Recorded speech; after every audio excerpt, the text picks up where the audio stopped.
can even mute that. Okay.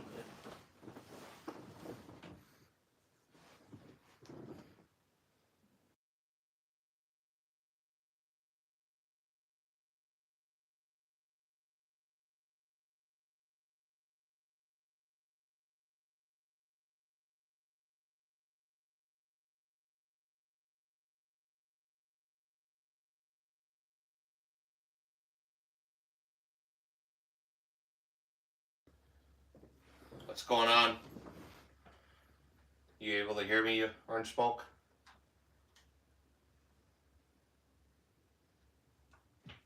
Is it unmuted? Yeah. So you can hear it in your phone. Yeah. I just got the can you hear me go through? I'm gonna let it play for a little bit, and then I'm gonna go to bed, and we'll let people entertain themselves again. We're down to about 30 hours is what I need. So, how was Mexican? Jeremy, how are you doing?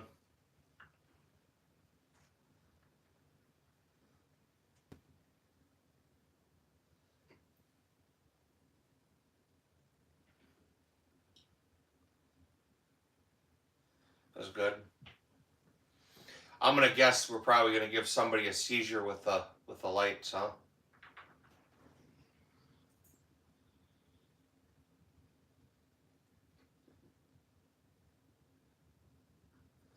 What did you get?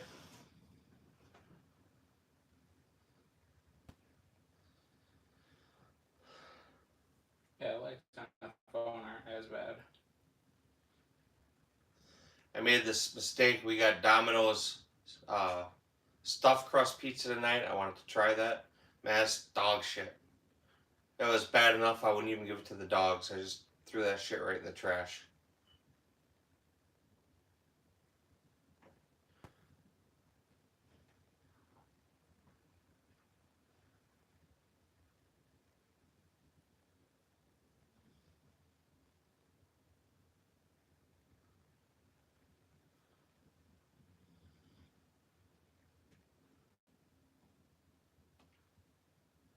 That's awesome. Yeah, that is crazy. That's awesome. That's the way it should be.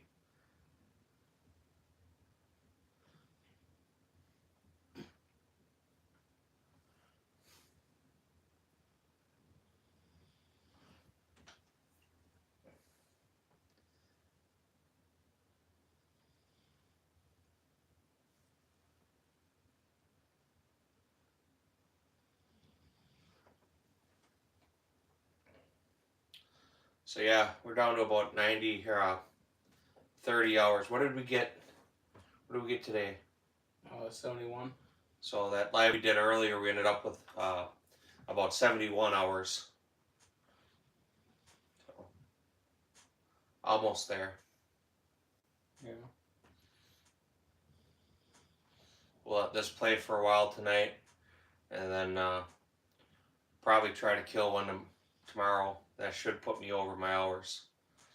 The like actual play hours and watch hours from videos or people playing this stuff, that doesn't show up in my lives.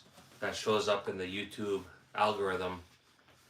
So it takes like 4 days to actually find out where my hours are for that. I'm gonna guess we're probably closer than I think we are already, but Yeah. I don't know for sure. Probably. Disco going on.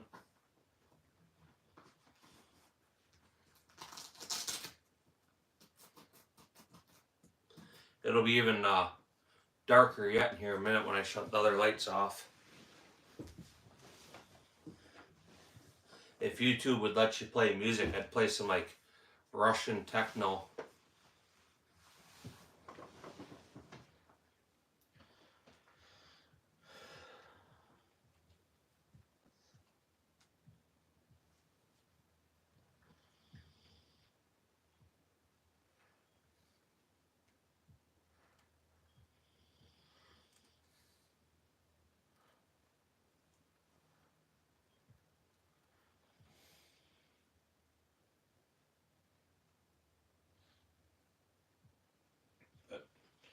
Yeah. It should be date night, man. Why you on YouTube?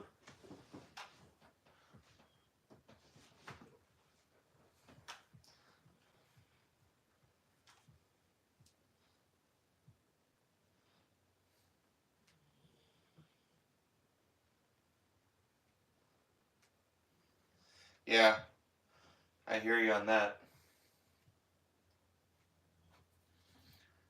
I don't know how you are, but it'll definitely suck for a couple weeks till you get back in the routine, huh?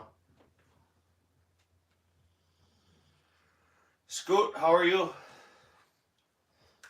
Fortunately, I'm not going to be on here very long. We set up for a kind of an autopilot stream. Be on here probably half hour, 40 minutes, and I'm going to bed. Nix, how are you? I'll tell you the same thing. I'll be on here for about a half hour, 40 minutes, and I'm going to go up to bed. But I'm going to leave this run overnight. Yeah, it's all right. We're down to about 30 hours to be fully monetized. So we did a super long lives yesterday, and we did a couple hour, 3 hour one today. 4 hours or whatever. So we should be able to get that 30 hours. Rusty Krager, yeah. Why don't you give me a... We could do this for now, I guess. Give me a chair.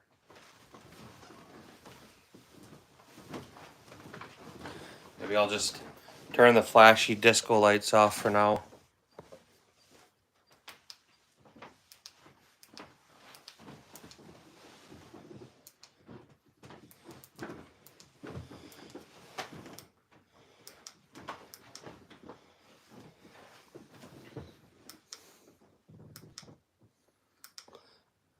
As soon as I figure out how they work. No, it's a protein.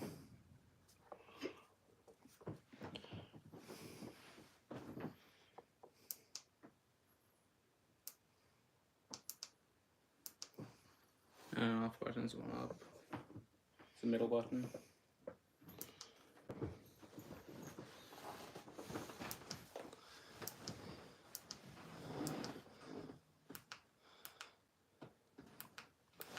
Yeah, no, it's not Gage. Nice try. Sorry.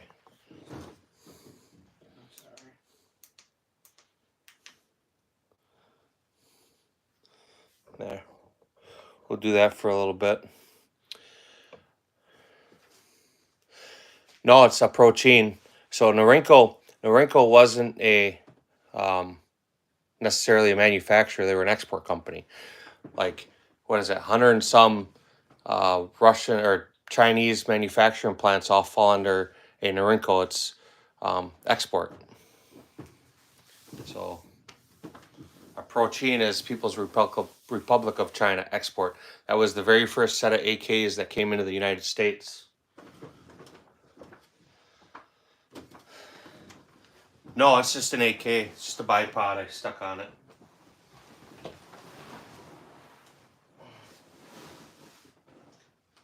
I got that bipod years ago, and being I didn't want that thing falling over when I wasn't here, we stuck it on there, sit up there safe overnight. But that's the loadout for tonight.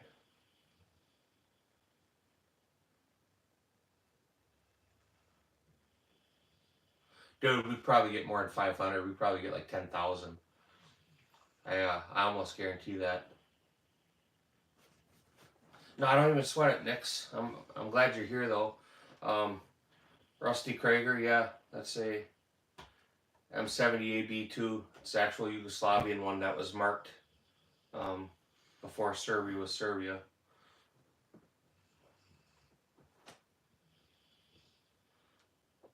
So.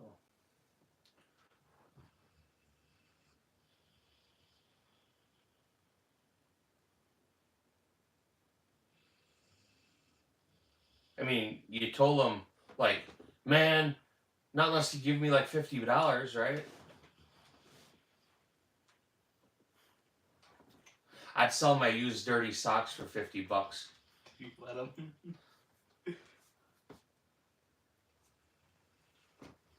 Yeah, it was about when I got mine. That was that Yugo was in that first shipment that came in. It would have been was it 2006.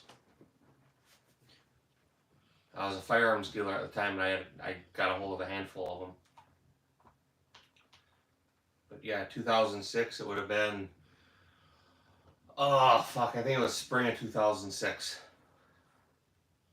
Maybe early summer.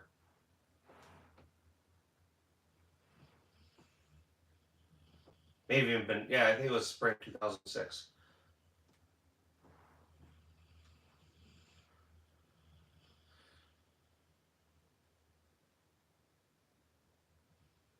I'd have just hustled the dude, been like, hey man, I'll sell you some used socks for $50. I mean, it's weird and it's awkward, but you know, $50 is $50.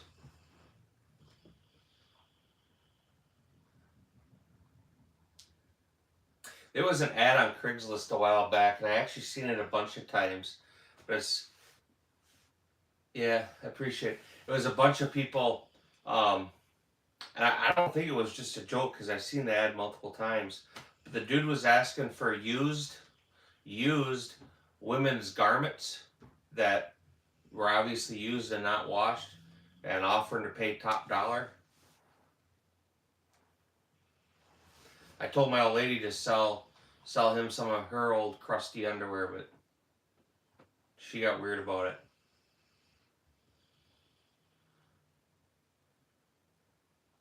I guess that kind of creeped me out too, but I mean, I don't know what I would do in that situation. That's kind of a fucked up thing to put you in, like, you know.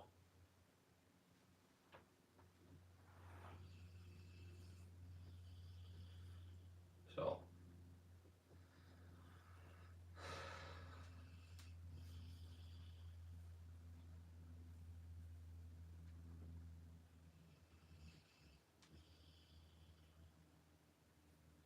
that stank stuff.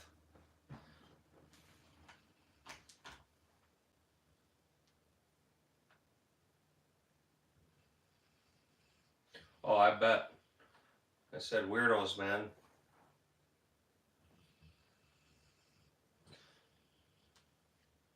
I was on TikTok for a little while. I was eating, and man, the fucking lives there are out of control. And it was messed up because I was talking to Brian Myers for a little bit. He did a live over there, and while I'm talking to him, big thing came across the screen that some content is going to be censored to help protect the community or some shit like that. And him and I are just talking to other people. It's just him and his face. And when he went off, I started scrolling, and it was some crazy shit. So they're telling him they're gonna censor his live, and then there's people doing some just really wacko shit. Mom's gonna be here soon. I already told her about the live. So, but yeah, Scoot, I guess you gotta let me know what you want to see next, and we'll get something broke down for you. I kind of lost focus last week because I had that community guidelines strike. I couldn't post anything, so we hit it hard the last few days here. I had a video uploaded that was supposed to upload, and when you get a strike, it deletes your video, and I wasn't smart enough to save it because I didn't think I had to, but we got that strike.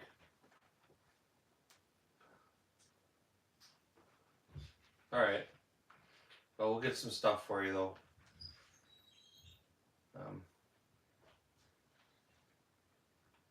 We wanted to go out shooting today. I wanted to go out shooting today, and my kid said we should just hang out and get these live hours done. So that's what we're doing. Makes me want to take YouTube's money even more after they gave me a strike for nothing. That last live I did before I got the strike, I had a bunch of people in there threatening to kill themselves and shit. and so I reported it because it was kids, and yeah, don't worry, Nix. I'm not sweating any of that. It's cool, and people pop in. I mean, I know Orange Smoke's going back to work, so he's gonna be scarce, but that's all right. I mean, don't feel like you're obligated to tune in. It's cool when you guys do. I'm glad, you know. Um,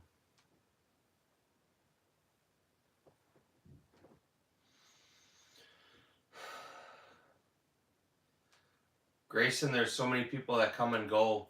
You'll have to tell me what we talked about, and then I'll probably trigger my memory.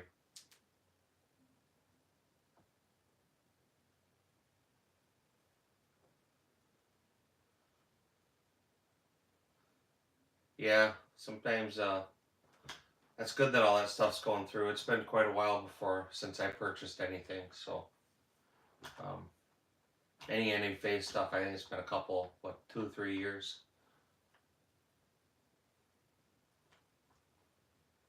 Which video?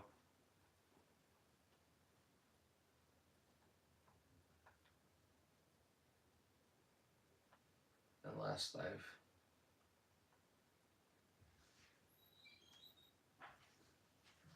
Oh, I'm sorry, man. If you commented, I probably replied, and I probably subscribed to your channel. Give me a second. I'll pull it up on my kid's phone. But if I remember, I'm just trying to remember. I think you asked questions, and I told you should have been here 5 minutes ago because I was just getting ready to go. Yeah. So you guys got to change your emoji sign or whatever, because I recognize the faces or the pictures before I recognize the name.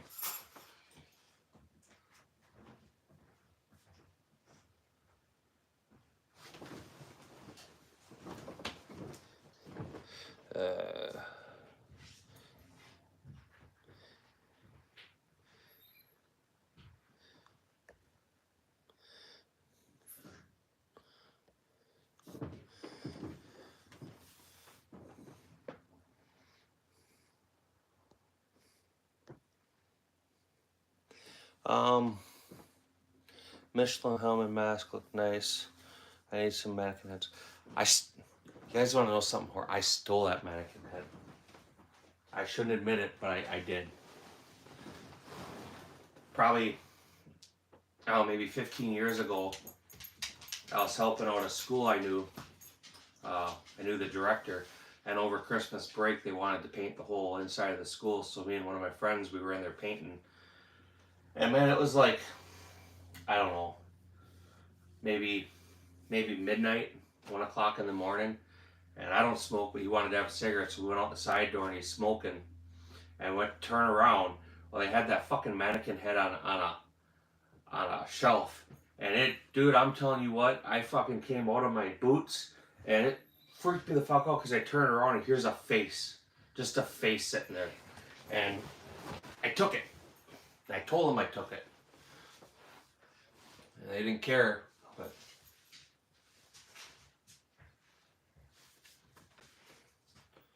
so I gotta help my wife for a minute. I'll be back.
I'm taking Roy live right now. So I just gave Scoot the wrench.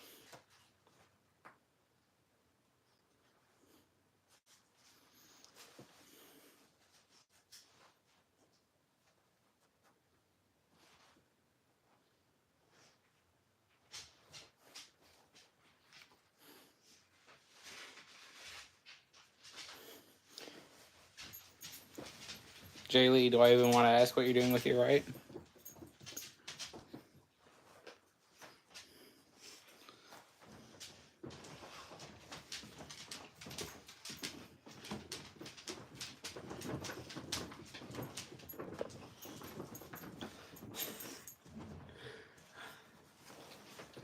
I mean, obviously.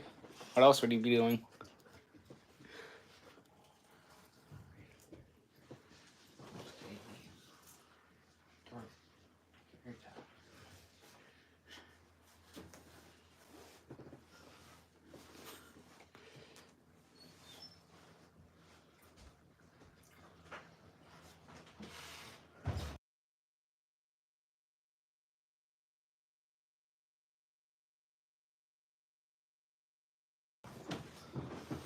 Jay Lee came in. He said he's taking this all left hand. I asked what he's doing with his right hand. Actually, I asked if I even wanted to know. Jay Lee, what's going on? He said he's driving a forklift. You drive a forklift? Alright, John Wicks is in here too. John Wicks, how are you doing? Uh, A bunch of people, huh? yeah, right now we have 28 people, 27 on watching. You guys all double tap that screen, throw a like on this. We're down to needing 30 hours. So we'll let this play for a while tonight. Here in, I don't know, half hour, 45 minutes, I'm going to go up to bed, and then I'll just leave this play. Tori, how are you?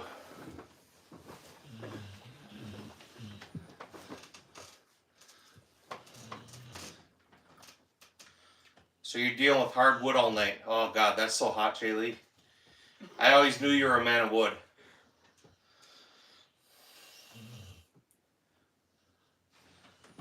Don't know. But Tori, I said hi. You gotta realize there's a delay.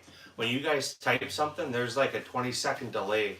At least. Before, at least, sometimes 30, 40 seconds, depending on where it comes in. Yeah, I gave Scoot a wrench. Yeah. He should have it. Yeah, He didn't? not at first. Oh, sorry.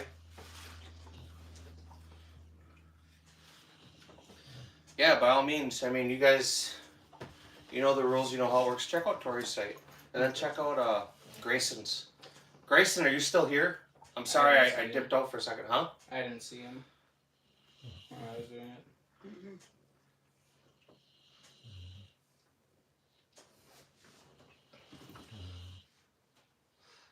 J-Dog, how are you doing? What's big for today? I'm going to have to try your magic trick.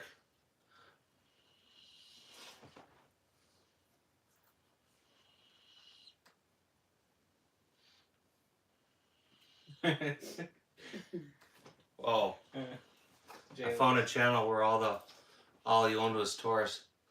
With a puking emoji. Yeah, there's a few of them like that. I'm not going to say anything negative because they're liable to come on here and give me some wet showers, but we should have an intervention with them and just inform them of their poor life choices and decisions. I think I would feel better about somebody having all high points than all Tauruses. But, yeah, whatever.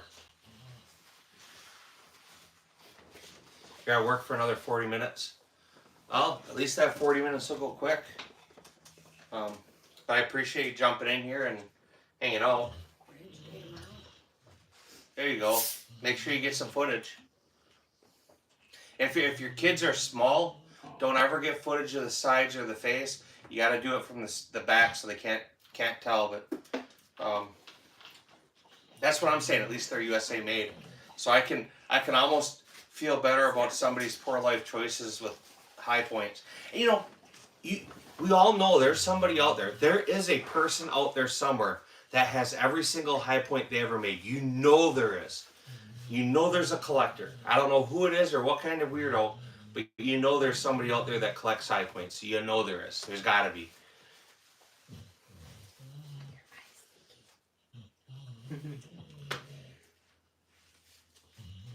Oh, you're the only one going. I thought you said for the boys. I'm sorry. I misunderstood what you meant there.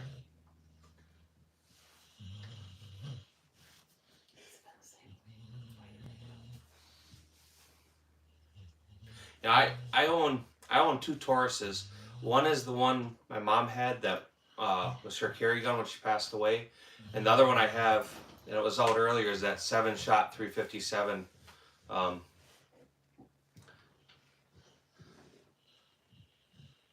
Connoisseur, yeah, they're out there.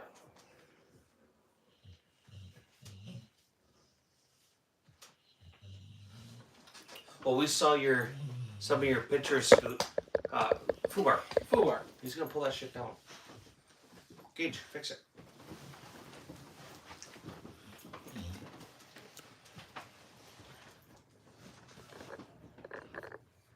The dog's tail just started whacking the cord,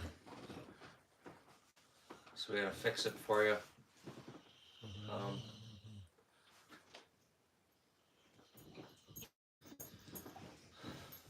I will say though, there's probably worse choices out there for somebody versus a Taurus. I mean, they could be buying PSAs or something. Don't be giving them shit. Fubar, go lay down. I didn't.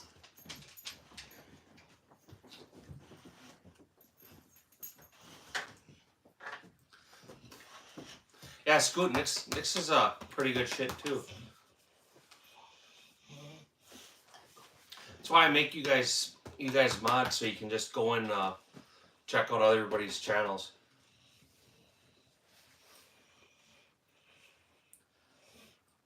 So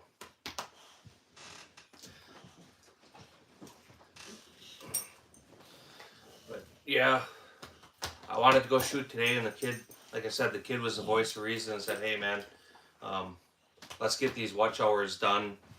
So midweek, we'll have all our analytics in, and we can start doing videos that actually have some substance and value. Ben, yep, that's a Chinese AK. It's a protein. Fubar.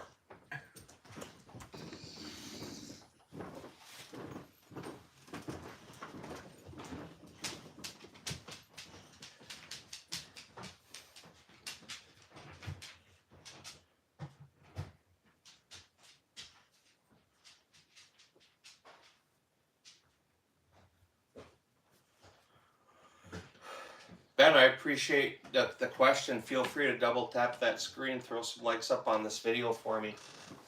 That stuff really helps. Appreciate it. We're trying to do good things on the channel. Without people liking and subscribing and stuff, it's going to go nowhere. But if you're into 2A stuff, that's definitely what I'm about. And we're within a few hours of being fully monetized, so there's good things coming up here in the summer. A North Korean AK would be pretty badass. A lot of them weird ones, like an Iranian one, would be cool. I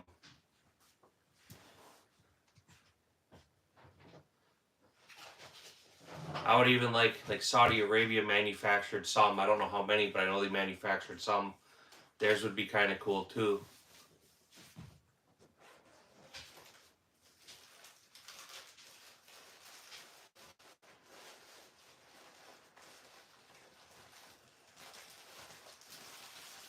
Three free magazines.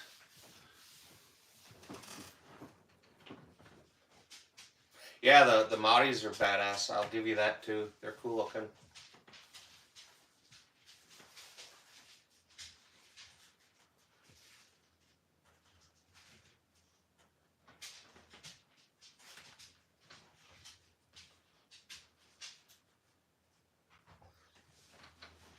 That's the thing, there's a lot of people. It's crazy because you'll get AK collectors, and you'll get, I've known quite a few over the years, And it's neat because some of them get real specific per country, and some of them are just general AK collectors. But the variations, all the weird things that change is pretty cool. I've had buku people try to buy that protein off me for years, and I've had it for quite some time now. I mean, it's, I don't know, 18 years I've had it, 19 years.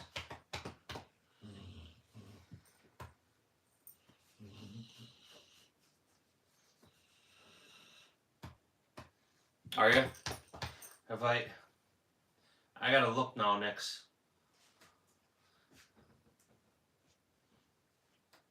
Let's see. Channel.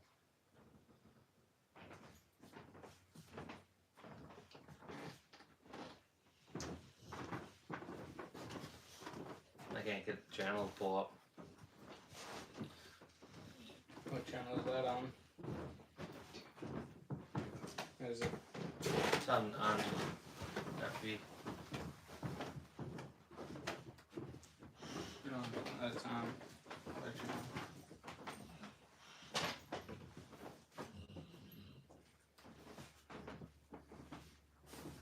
Maybe I still.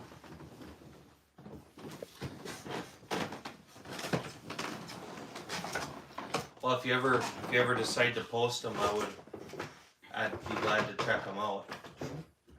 And a lot of people are real weird about posting stuff, and I get it to a point, But I've sold guns. I mean, like I said, I had my shop. I did it. I manufactured firearms for a long time, and I mean, we shoot competitions all over, so it's not like people don't know who I am.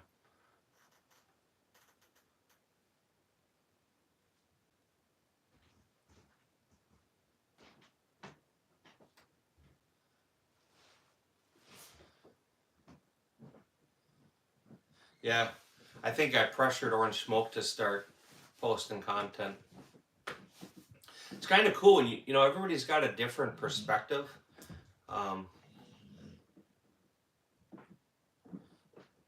Well, see, that's where you're wrong, Rusty, right? You're saying the sent me is a generic version of the HK, and you are absolutely incorrect on that, because the sent me was created before the HK.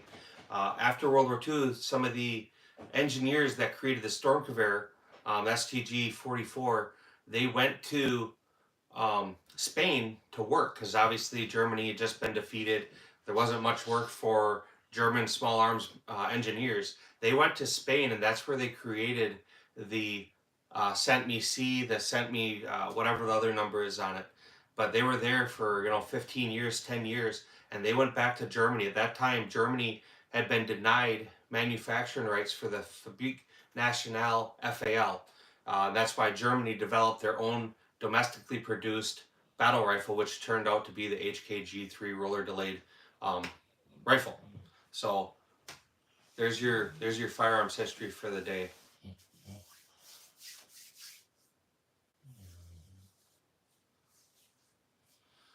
Which one is it, John?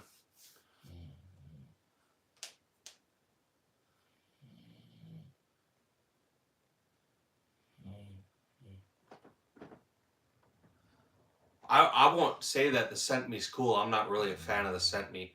The G3, the G91, the G53, the MP5s, all that stuff is a fabulous firearm, and they did perfect it. But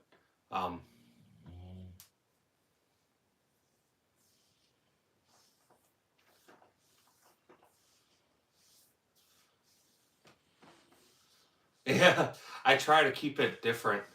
Like I said, tonight we did it just kind of.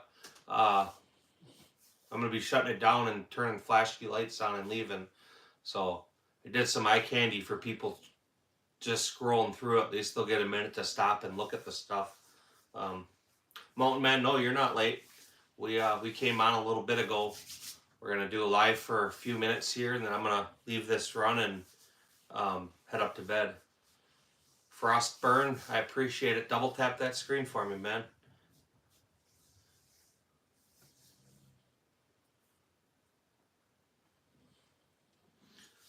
K-fish.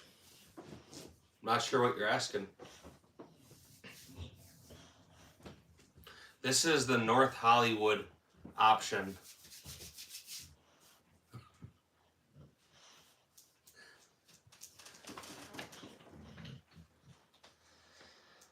But hello from Alaska. What's the weather like in Alaska? What's going on here? Kind of what you see. There's a table with some firearms on it. And there's a bunch of really cool people in the chat that are chatting. So you're welcome to join the conversation. You're welcome to double tap the screen. You'd be more than welcome to subscribe if you want. If you choose not to, that's fine. But I appreciate you showing up and saying what's up. Cold as balls.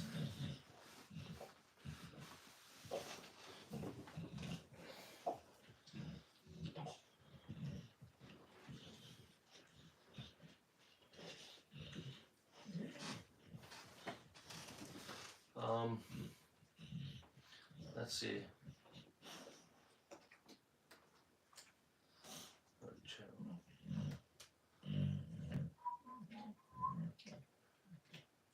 Foobar, knock it off. You know what we should have put up here? And we will tomorrow, or the next night or whatever? Put up my little red ducky. Yeah. Mo would kill it though. Yeah, that probably would be a great idea. It would be as long as she don't get it. I've had that a long time. Yes, it holds 0. That's the Leupold Mark IV. That scope is the military issue scope. So that rifle was a deployment package. So the optic came mounted from Barrett. It's Barrett rings, the Leupold Mark IV optic. It's the same optic they're using on the M107. Sometimes they have the MRAD on top, sometimes not. I've been trying periodically to buy the MRAD. They are very, very pricey. When I see them available, it's always in an auction, and I always try. So at some point, I'll probably win one, but until I do, I don't have it.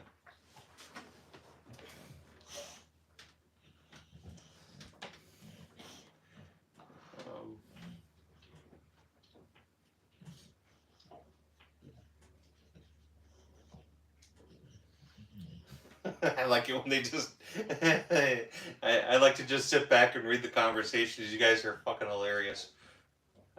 Beautiful. I just went ahead and got the Mark V by Leupold. Yeah, Leupold optics are always gold, man. I've never had a bad one. You know, if you have more money and you can afford it, then there's definitely better options. But has anybody ever said there's a bad Leupold optic?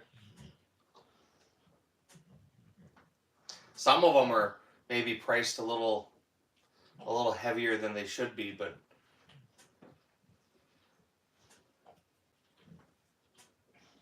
adapted to the heat permanently.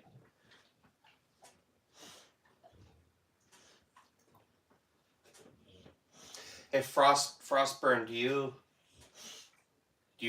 mind sharing like kind of where you are? I mean, we know you're in Alaska, northern Alaska, southern Alaska. If you don't want to share, don't sweat it. It's not a big deal. I'm not trying to pressure you, but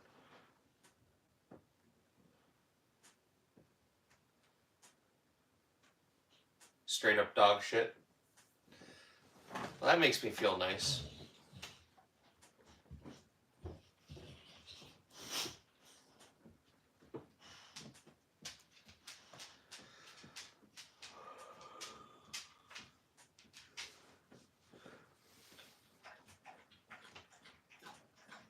The thing with that Leupold optic is it holds 0, but it also, when we do the elevation up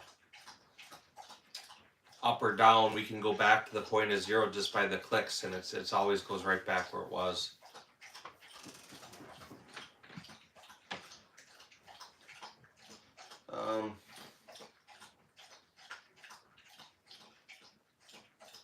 Holy soccer boys. Hey, I mean, there's always option for feet picks. What are you doing? I'm sitting in a chair. What are you doing?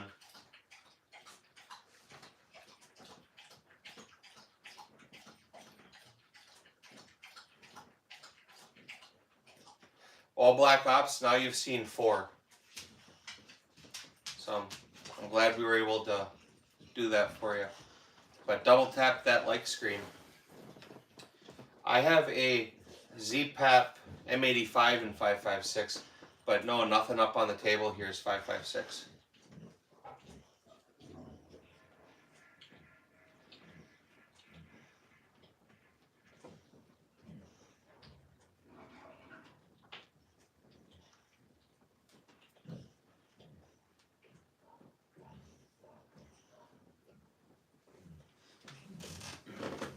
You know I gotta look, right?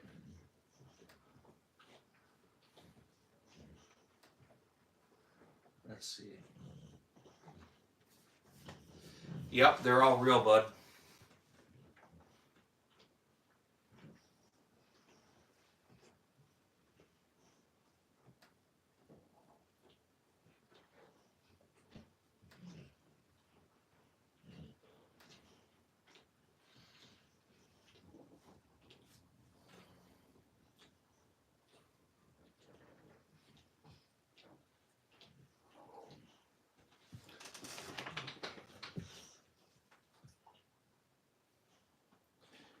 Tried a Vortex Ranger then. That was like 1900 cheeseburgers.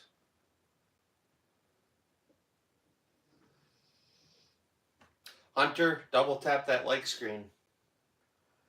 We'll give you a little shout out with that. So, Hunter, welcome.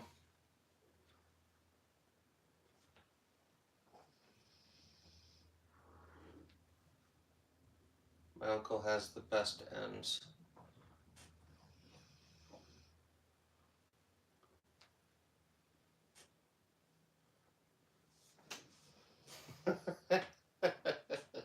Oh boy.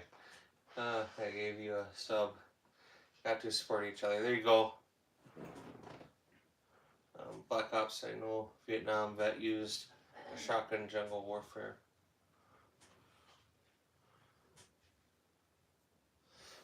Black Ops, nobody's questioning you on firearms. I'm gonna guess you're young. I'm gonna guess you're young. You're more than welcome to stay and engage in the conversation. But generally speaking, the channel's for 18 and up. Because we're doing firearms, right? They're not airsoft, they're not BB guns, they're the real deal. So you're welcome to hang out, ask questions, man. I would love to be able to answer your questions about firearms, but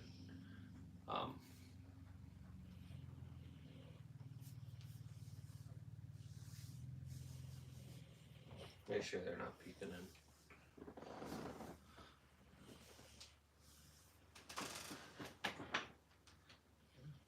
Definitely gotta get current out. Or start moving shit. Or start moving shit. Not gonna do it now, but yeah, I figured it too. I looked on the channel. And he's young, but Black Ops, it's cool, man. So Black Ops, this is right. Obviously, you play video games. I mean, that's I can assume that. So like, the guns on the table right now are like classic video game guns. You know, you got a Barrett 50 cal in the back. You got a couple different AKs, and you got a Beretta. I mean, that's in real life, right?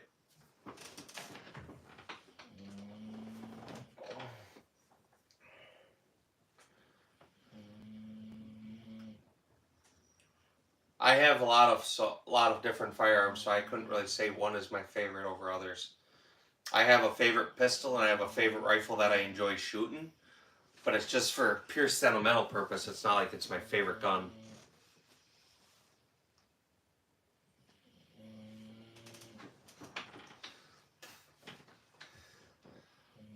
Yeah, it's a pretty classic loadout tonight. I think sometimes it's funny to see people do like the video game loadouts and they go shoot them in real life. I've talked about that with my kids, and we start talking about whatever guns they have in their games, and I lose interest.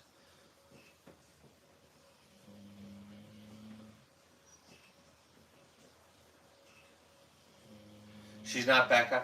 Orange Smoke, if she shows up again, send me that link and I will end the live to specifically go there and stalk her.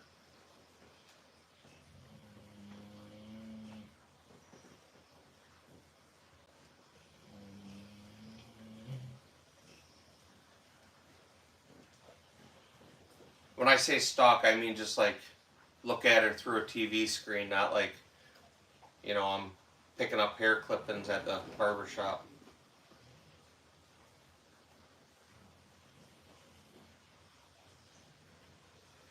Yeah, actually, so a 5.56 AK, or I'm sorry, a standard 7.62 by 39 AK.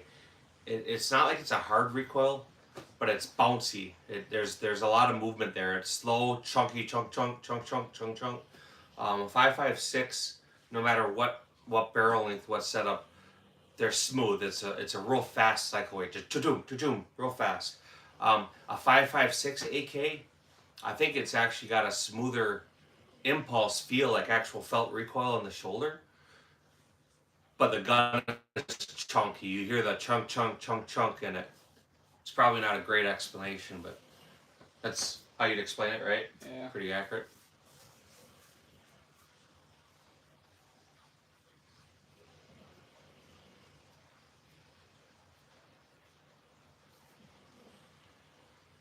It's all right, Scoot. We get it. It's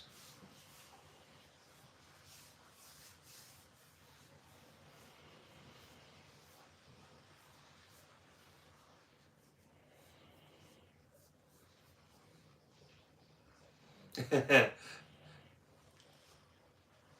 only reason I ask you guys to upload is if we're gonna sit and chat. I mean, you know what I have. I show it, but you know what I mean. It's a conversation piece. Don't feel like because I'm pressuring you, you have to do it. That's the last thing in the world to have to feel like you have to do.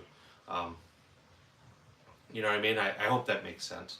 Like Orange Smoke, when him and I were talking, he was telling me about some of the stuff he has. I'm like, well, fuck, man, that's cool stuff. I want to see it. You know, I'm a gun guy. I like guns. You know, I like being able to sit here and have a conversation like Scoot. You know what I mean? I can tell you got a Desert Eagle. I know that you're a cowboy action shooter, right? I mean, I wouldn't have known that if you hadn't shared that with me. You know, same with Orange Smoke or Nix or any of you guys, right? So, you know, Nix has that really badass baby eagle. You know, I like the gun. It's a cool gun. You know. So, plus when I talk to you guys, I can be like, hey man, get out and do some shooting. You know, remember that's what I tell everybody. My whole purpose is just for me to give back to the community, to be able to connect with people and persuade them and be like, hey man, go try a pistol competition. Hey, get your kid out and go shooting. Hey, get a new shooter and take them out. You know, I mean, none of us are gonna live forever. I was blessed, and you guys have heard me talk about the guy who taught me how to reload, got me into competition shooting. I mean, that was fucking 25 years ago. You know, what have I done since? Well, every opportunity I have to take somebody out and get them into shooting. My kids shoot, so we get their friends to go shoot. You know, that's my way of giving back. You know, and I'm glad that it has an impact. You know, it's getting people to talk about guns. I mean, just being able to sit here and talk with John, Orange Smoke, Nix, Mountain Man, you know, all you guys. I didn't know any of you. I didn't even know you guys existed before you came in this chat, right? John's arsenal, you know what I mean? This man's been collecting guns. He's gonna be 70. What do you say tomorrow? I think, or next week. I forget when it was, but he's gonna be 70 in a day or two. This man's been collecting guns for what, 65 years, 63 years, you know, and the collection that he's acquired, the knowledge that he has is impressive. Now, I stumbled across his channel one day just scrolling through stuff, and I caught a short, and it was two old school SKSs. Nothing fancy about them, but they both had Tapco, or no, I'm sorry, one had the like the Dragunov stock on it, the other one had a Tapco side fold in stock. And I recognized them stocks because I had both of them, and they were both pre-ban, right? And so I stopped and I looked at the video. I'm like, holy shit, you know, them guns are old. The stocks are old. The stocks are fucking 30 plus years old, you know. And I left a couple comments on there, and I checked out some of his other stuff. Um, you can live stream after 50 subs, yep, but it's a limited live stream, so they don't put it out to a bunch of people. I'm not sure how that all works. Not a sponsor to you is telling us about that. But, you know, I stopped and I conversated with a few of his comments. I bet you it took a month and a half, 2 months before he even responded to them comments. And then him and I chatted a little bit more. And I was watching his videos one day, and he was getting kind of up on himself, kind of like feeling hurt almost, because he's sharing these firearms with people, and he's sharing all this knowledge and time that he's put into this passion, right? I mean, you've been doing it that long; it's a passion. And he's like, man, I'm just gonna quit doing YouTube. You guys, nobody wants to see this stuff, and you know, I'm not gonna say I felt bad, but I didn't want to see the guy quit either. So I made sure I watched more of his videos. I commented on more of his videos, and then I think I invited him to a live because I left a comment and he responded almost within a minute. I said, hey, I'll be live later. Feel free to check it out. And man, he's a solid motherfucker. This dude is cool as shit. I mean, he's cool as shit. So, you know, a month and a half ago, I never knew this guy existed. How would I, right? How would any of you, you know? But we had an opportunity to connect on YouTube, you know, so it's cool. It's really cool. You know, I'm blessed to meet these guys. You know, Scoot, Orange, all you guys, man, it's solid. I mean, Orange Smoke doesn't live. I mean, he's about, I don't know, a state width, so about half of my state and half of his state away. So at some point, I hope him and I have a chance to meet. Come to me, we'll go shoot a 50 cal. If not, at some point, I'll be up in his neck of the woods, and I mean, we'll go for steak. He said he'd buy. But you know, I would love to see the response after he shoots his first match, because that's a lot of fun. It's a lot of fun to go and do it and experience, and it's a cool adventure. You know, D-Dog Tactical. You know, I've been talking with him for about 2 years now. Him and I chat quite a bit. You know, I mean, I call him or text him and say, hey man, you know, you shooting this weekend, and I'm done with my match. I'm texting him, hey, how'd you do today? You know, and you know, it's cool as shit. You know, Ammo Alchemist too. I talk to him almost daily. If I don't physically talk to him almost like daily, I'm at least texting him or he's texting me once a day. You know, and it's not like stalking shit. He's a cool dude. You know, it's cool just to have that quick 5-minute conversation and be like, all right, bro, you have a good day. Go make some money. You know, so I know other people or other channels have different goals or ideas of what they want to do on YouTube, right? Mine is simple. Number one, I want to take YouTube's money. I absolutely want to take their money while I post my gun content. They can suck that. Number two, I want to continue to connect with people that are like-minded, that have the same passion as me, want to learn, and want to share their knowledge. If I can do them couple things, it's a score. You know, it's absolutely a score. So I'm not even reading your guys' comments. I'm sorry if I'm missing stuff. I'm just rambling on and letting you guys chat.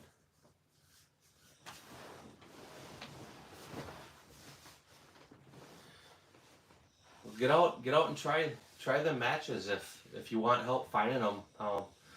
It's easier today than it's ever been to find competition matches. You know, 15 years ago, you just had to know. You had to go find a match. Hopefully you knew. Most gun shops didn't know. But you'd go to a match and then you'd start asking people, hey, where else has these types of things? What weekends do they shoot? And you'd figure it out. Now it's all online. There's one website you go to and it tells you every match in the country. So it's really cool to be able to find that stuff.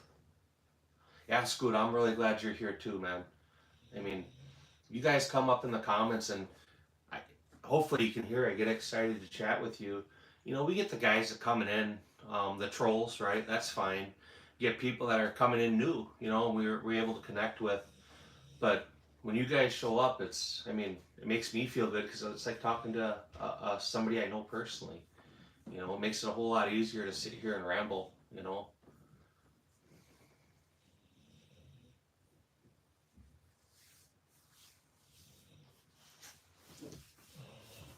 Interesting.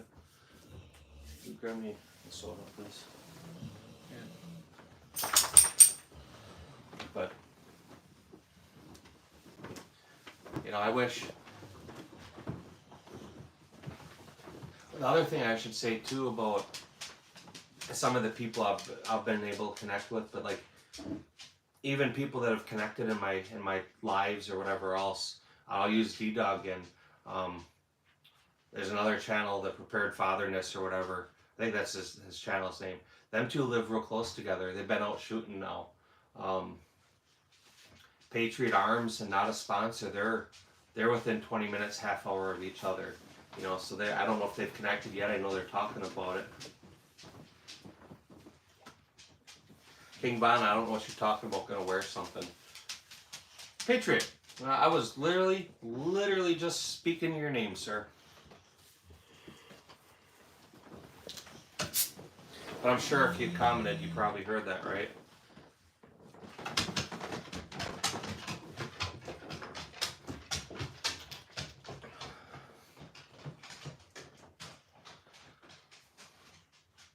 That's why you always say nice things about people, because you never know who's listening.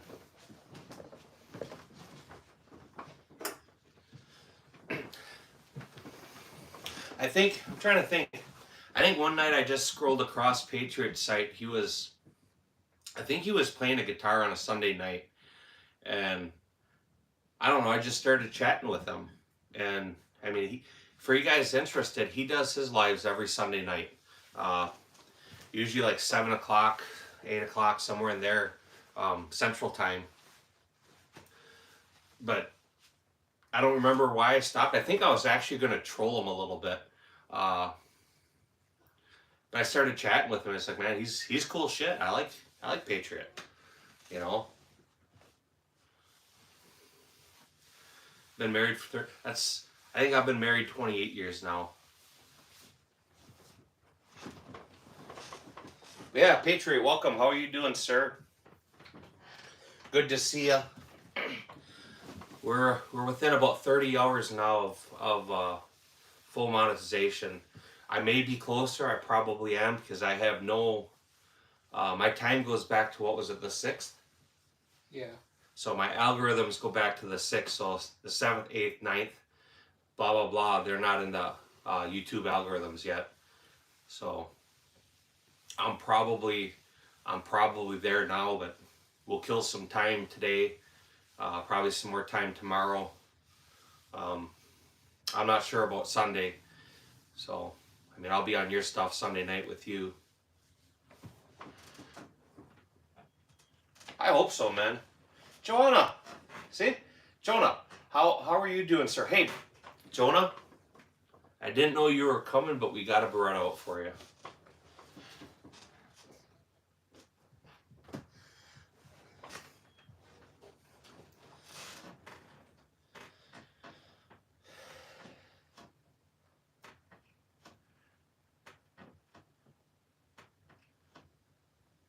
Oh, dude, Crazy Sex is the best.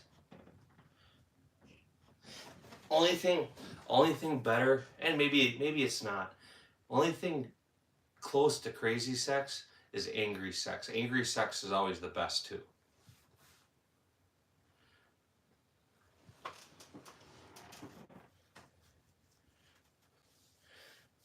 I'm glad, Jonah. You must be done with work now, huh? I think you usually work later in the night, don't you? Later in the day? That second shift hours?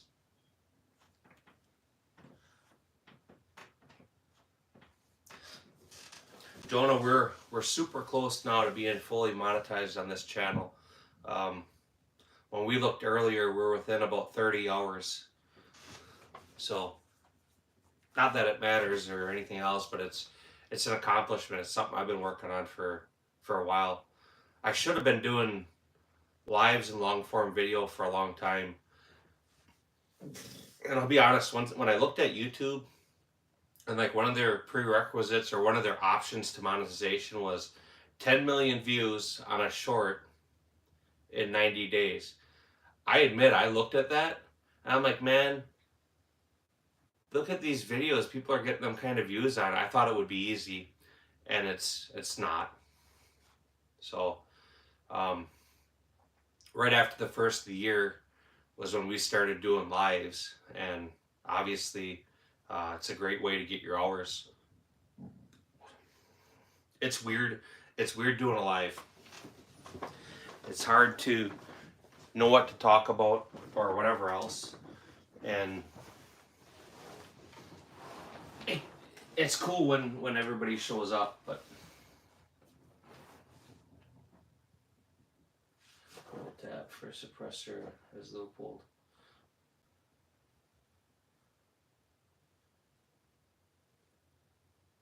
I don't know about more spotlights, but I'll be able to be eligible for monetization on like videos. So where I spend time now just doing shorts and stuff, we'll start putting out some videos. And like anybody, the more you do them, the better they're gonna get. But at least from my point of view, and Patriot will probably attest to this. Doing any of the videos is expensive, you know. If you're doing just shooting, it doesn't matter if it's just a couple magazines. You probably do it a few times to get a good take on it. I like Lightning Fire. Welcome, glad you're here. I like Peltors, my personal opinion, but a lot of people like the Walker and other options. But I personally like Peltor. But anyway, yeah. As we go, you know, I'll try to do better videos. Hopefully it's stuff you guys want to see. I know one video we keep getting asked for is a comparison between the bread and the croissant. When I'm actually able to do that, which will be in the next, I don't know, couple weeks here, I will. Absolutely, Jonah. No worries at all. But when we get that first video out with the bread and the croissant, we'll make sure we tag you in the video. I know you're a bread guy. But yeah, Patriot, I mean, I don't need to tell you, it gets expensive. And to be honest too, and Patriot, again, you know this better than me, to try and put a video together to make sure you're in frame, to, you know, haul your stuff out is time consuming. You know, the shorts for me have been easy because most of them, I either make my kid help me or I'll just do it. But it's a short. It's a 60-second or less video that's usually using somebody's sound clip and being stupid. You know, the match videos, either my daughter will record, I'll record, my oldest son will record, or I'll record.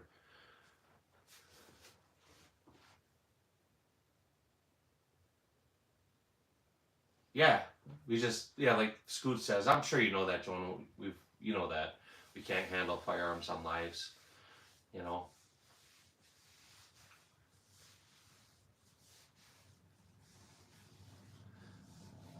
Your channel's not a mess.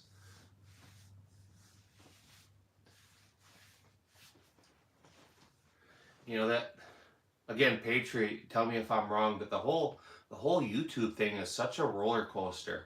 You know, you try hard to do a good video or something, and man, that it just gets shit on. You know, you get shit on. It's like you actually put effort into trying to do something good and it goes nowhere. And then you do something that's just absolutely retarded. You know, I've done shorts out of frustration, like, you guys don't want to see anything good, here, I'll show you something stupid. And then videos do well, you know? So, yeah. I say it a lot. But regardless, the lives are cool because you get to connect. I mean, I watch Patriot, and him and I'll sit and chat, and I tell him, because people will ask about the firearms. I mean, you guys have seen them, you know. They're not here to really show to you guys no more. It's just here for a conversation, to have something on the live. I mean, you could, if any of you guys were live, I would sit there and you could have a picture of your dog pooping in the yard, and I'd still sit there and chat with you. I may ask you what you're feeding your dog, but it gets easier. I know it's weird and awkward to sit someplace and film. You know, either film by yourself or have someone film you, and you know, it gets hard to know if what you're doing is even worth putting out and stuff. You know, you stumble on some of your words. You're like, oh, let's do it again. Let's do it again. Let's do it again. And sometimes it gets better. Sometimes it doesn't. But you know, for me, I'm just gonna try to put out stuff the way I am. I don't sugarcoat things. I don't talk like I'm some educated person, because I'm not. You know, I'm rough around the edges and I'm straightforward. If you don't like, you know, somebody that's actually a real person and is going to talk like a man, then I mean, I'm not going to be the guy for you guys to watch. But you know, if you like somebody that's a little rough around the edges and probably swears like a sailor, then man, I'm your guy. You see two hidden objects. Which two do you see?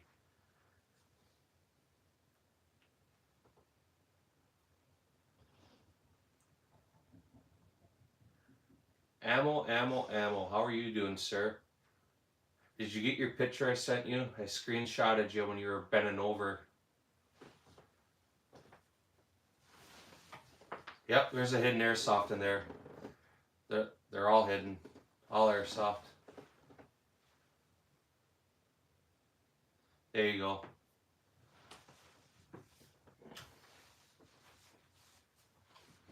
We were doing that live earlier. I had a guy asking me about immigration, and I started to get really, really pissed about it. And that was part of why I ended the live earlier, because it's like the whole thing took a turn, and versus just being a conversation, you know, good. Some dude solicited, and I fell for it. You know, I fell right for the trap and solicited emotion. But that happens, right?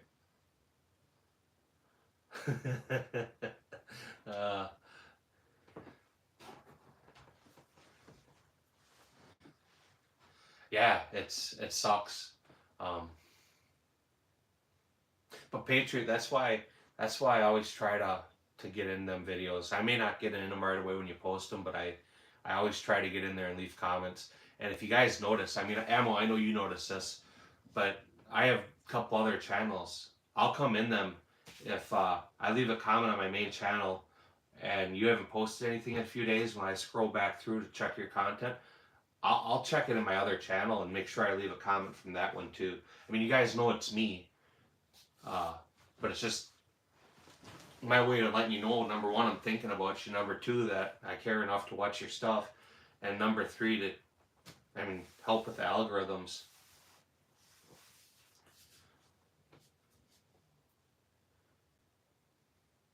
You know, the one thing that I found that always helps more than just about anything is when people ask questions in videos and they share. The more shares and likes and questions you get, the better that's going to take off. Old man, how are you doing, sir? I've tried catching a few of your lives today, and every time I do, you're off. Old man, I don't know if you're going to be here for a little while or not, but I'm going to hit you as a moderator, because there's some other cool people in here, and I would encourage you to check out some of their channels. So I'll make you a moderator so you're able to do that if you would like to. Yeah, I caught you earlier, and then I saw you had two other ones, and literally one I clicked in just as you were saying goodbye.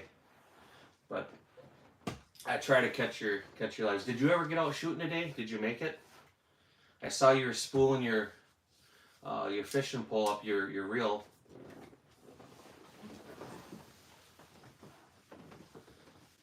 So obviously, guys, I don't know if you're familiar with Old Man. He's a shooter, obviously a creator. It's cool shit to listen to. Patriot, I'd check him out. I mean, you may enjoy him. Obviously, you're a moderator, so you can find his channel. I'm heading up to that. Be up early. I'll be up in, time is it? It's 10:30. Yeah, I won't be super long.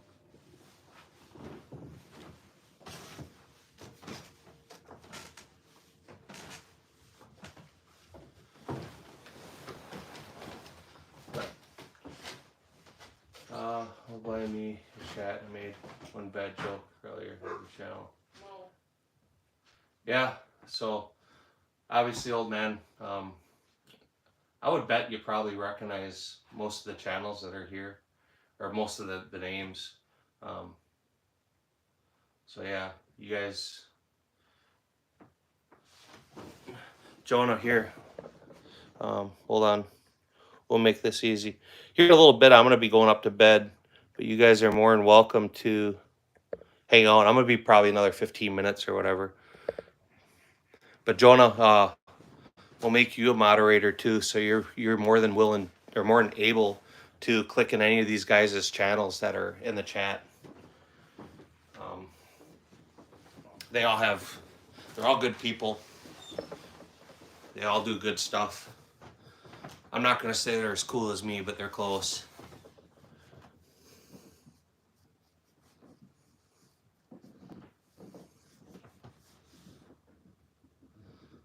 So,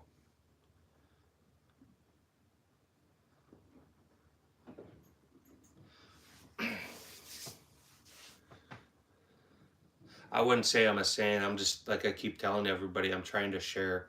So it's real easy for people to be selfish, right? If you guys are in my life, you're not in somebody else's, blah, blah, blah, blah, blah.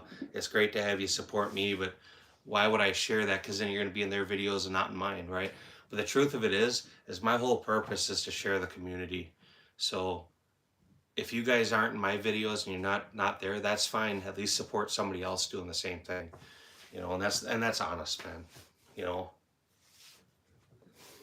let's share that community and try to have an outreach and, you know, be able to connect people. So, you know, whose ever videos or whose ever lives or whose ever content you, me, or anybody else is watching, it's cool to know people there.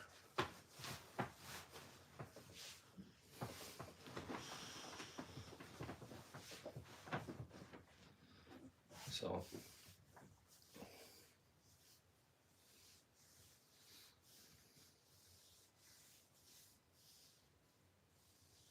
yeah, I mean,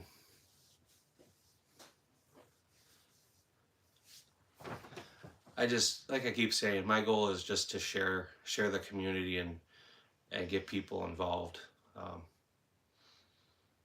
There's a lot of places that don't do that, and to some extent, I understand why. I'm not gonna lie, I understand why. But then when I click in like the Old Man's channel, or I was talking John's Arsenal and stuff, and when I sit there and chat with them, I would feel selfish for them guys to not be shared. The knowledge and the wisdom and the experience and just the interaction with them. I mean, these are real people, you know. These are people that in my personal life that I want to know, you know. Orange Smoke, dude, he's solid as shit, you know, great supporter, you know.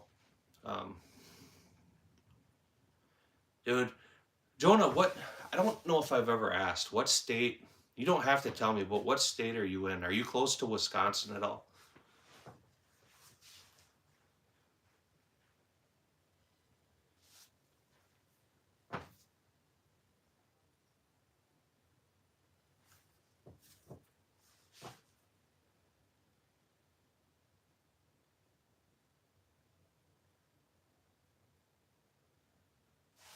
Louisiana? Um,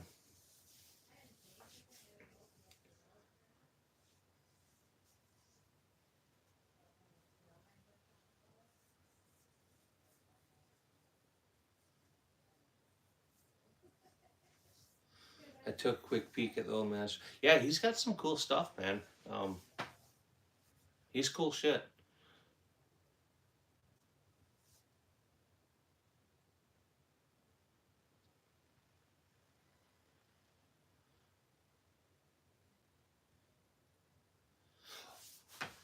I'm sure Scoot, old man's here. I'm sure of it, right?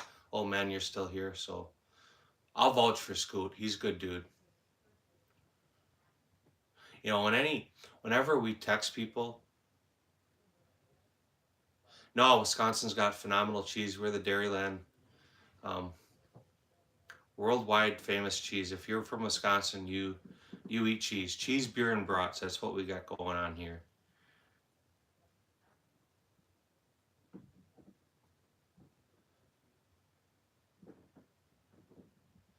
Okay, cool. D-Dog Tactical, my guy. How are you doing, sir? No, no, I don't think it does. I could be wrong. Honestly, I've never looked. I never looked, because it's definitely not something that you would want to like know. So Joanna, uh, I don't know what your schedules are or whatever, but Indiana's not that far.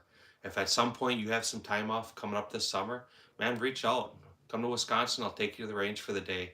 If you want to come on a weekend, we'll get you set up and get you going on a pistol match. Beer cheese makes sense now, yeah. I appreciate it. Do me a solid and double tap the screen. Put a like on the live here. Like everybody else in the chat, they all have channels. They're all creators. Consider subscribing to each and every one of them.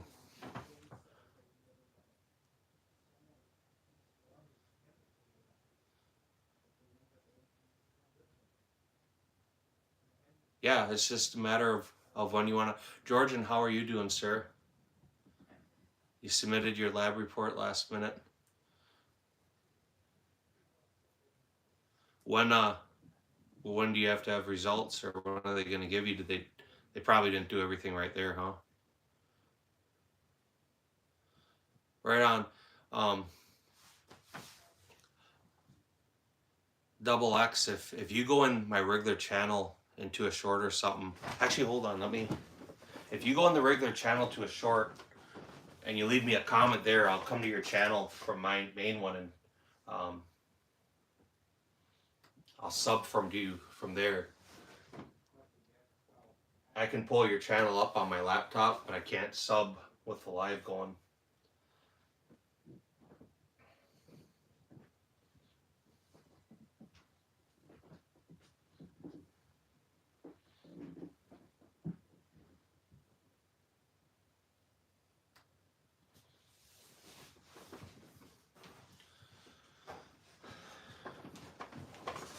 For school. Oh, it was school assignment you were doing?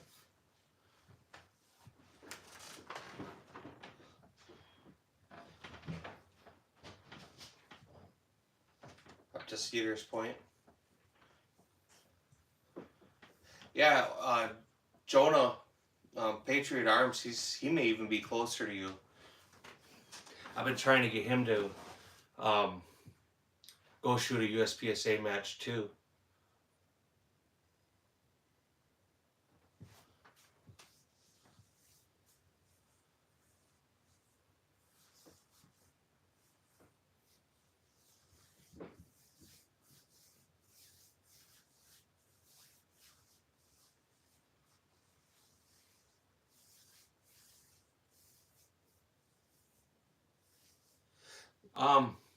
So you don't have to share other people's channels with me. I would say maybe share mine with them if you know them, and then have them personally come and chat.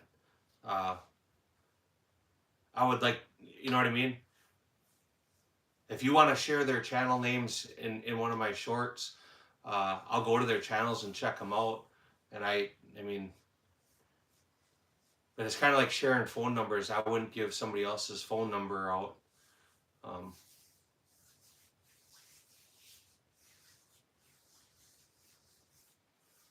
if you showed up, so the matches are always on Sundays. If you wanted to learn and practice, I would tell you to show up on a Friday night.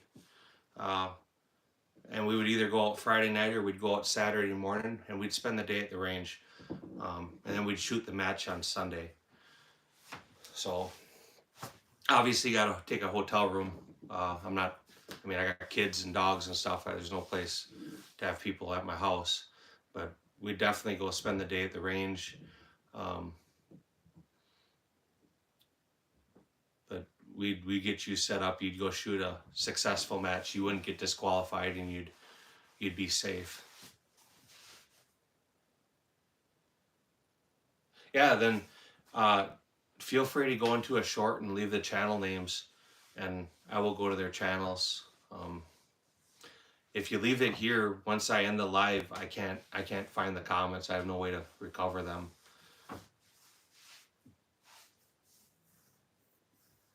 Yeah, well, you're in my live, so I look at your channel to see if you post content. If you post content, I'll definitely want to subscribe to your content to support you. That's kind of how I roll. If you support me, I'll support you.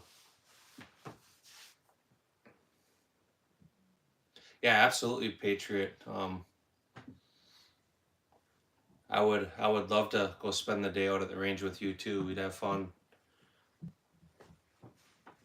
Now, keep in mind, I got to make sure the club calendar's open. There's a couple big matches, so I would have to just coordinate. Pretty much till about mid-July, everything's open. Towards the end of July, they have Thunder on the Tundra, and they close the range for a week for that. Then they have the state IDPA match there, and they close the range for, I think, 4 days for that. So if you guys gave me an idea when you wanted to go, I would tell you if we would be shooting at my home range, if we would be shooting someplace else. USPSA in the state for me is basically every other weekend. So last weekend we shot USPSA. This weekend we'll shoot Steel Challenge or IDPA. The following weekend we would shoot either Steel Challenge or USPSA at another range in the state. But if you came here, what I would say is we'll go to the range on Saturday and shoot, even if we have to drive to one of the other ranges. You'd be able to leave from there after Sunday. So we'd spend the day up here, stay your hotel room up here. We'd go out, we'd go shoot.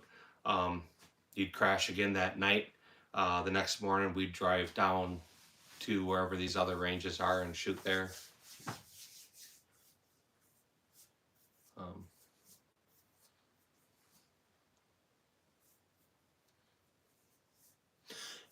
John, there would be no reason for you to buy a Shadow 2 if you have a PDP.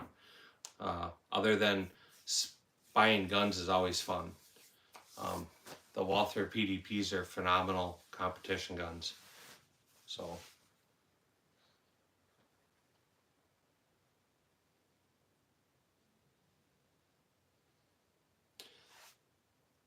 we have matches, right? My kids and I shoot together. But there's club matches. So at a club match, there'll usually be between 50 and 80 people, sometimes 100. But each gun club that hosts these events, they have multiple matches. In my state, there's about five major clubs that host matches. Some of them are precision rifle, sniper type matches, tactical rifle. Some are CMP programs. Some are Glock, GSSF, Glock Shooting Sport Foundation, so it's Glock only matches. Some things are revolver only matches. So the types of shooting we do, them are the weekends we shoot.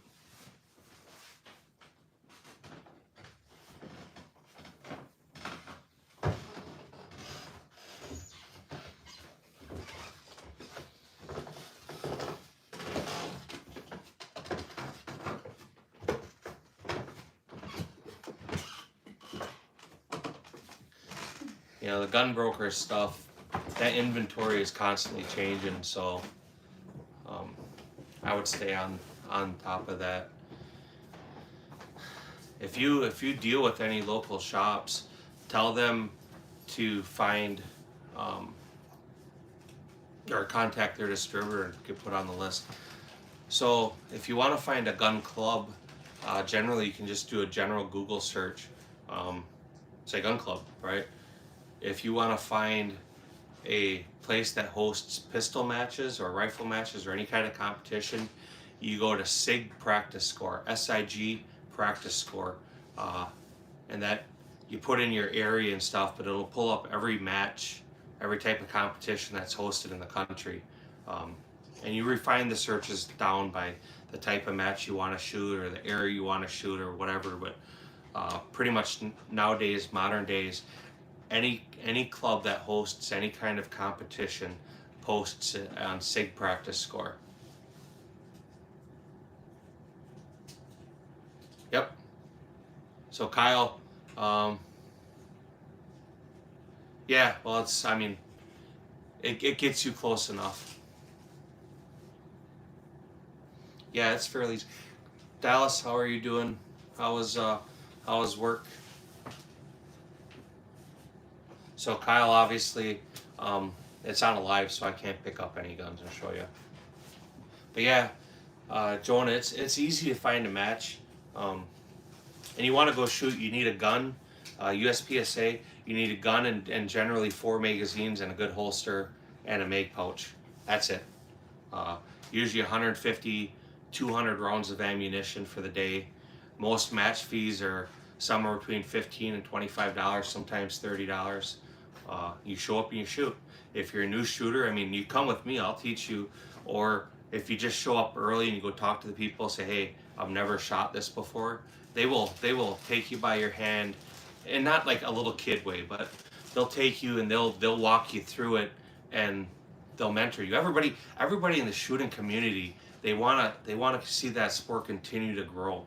They want to see new shooters come out. They want to see new shooters continue on, because none of us are going to last forever, and it's a passion, right? People like to see it and share. So You're right. it's not as bad as you think. You're gonna buy. I mean, if you come shoot with me, I'm gonna hook you up with whatever gear I have. If you're right-handed, I'm sure I have something that'll work for you. If you're left-handed, I got lots of stuff that'll work for you.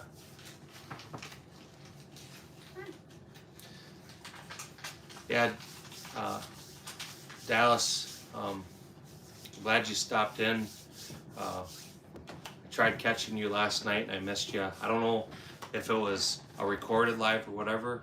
I couldn't tell if your live was just buffering.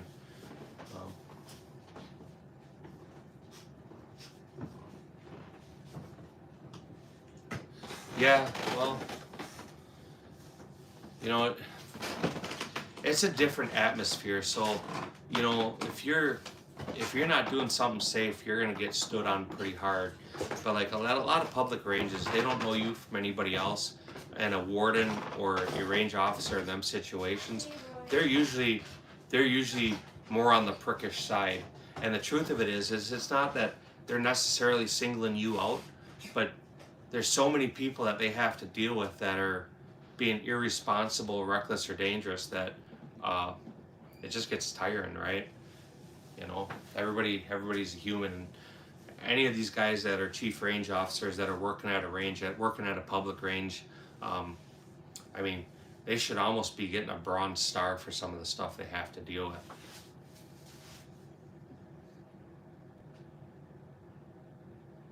Yeah, so.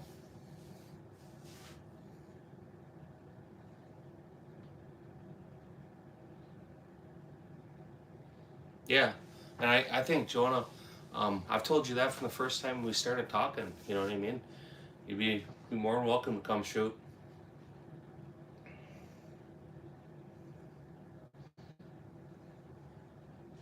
So the range, my home range, it's what's called a key club. So you have a few different types of ranges. You have obviously your private range. This is something you're going to find on somebody's private property, and then you have public ranges. A lot of the public ranges, they do either yearly passes or they do day passes. Public ranges sometimes are county run, so like certain counties will have a public range, and they're enforced by game wardens or maybe the sheriff, but usually game wardens. And then you have what's called a key club. A key club is a combination of a public club, but it's a members only type club. and generally has locks on the gates. So you get a combination or you get a key. You show up, you open the gates, you go and you shoot, and you leave. Um, them ranges are usually a little nicer because more times than not, you're out there by yourself or generally with less people. Um, and the types of people that belong to the key clubs are generally people that have been shooting for a while. So yes, you need to be aware of what other people are doing, but generally they're there to do their thing and not mess with anybody, not be stupid. People tend to value um, key club membership more than just regular memberships.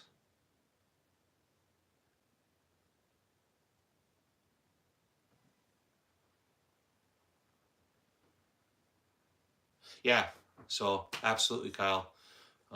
You said it. You said it right on the money there. So Kyle Scoots up here in the comments too. He's a SAS shooter. Um, I assume you're a USPSA shooter. I can almost guarantee because we'll practice score. If not USPSA, IDPA.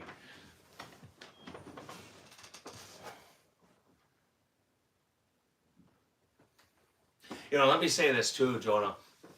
I'm not a grandmaster. I am not the best guy out there.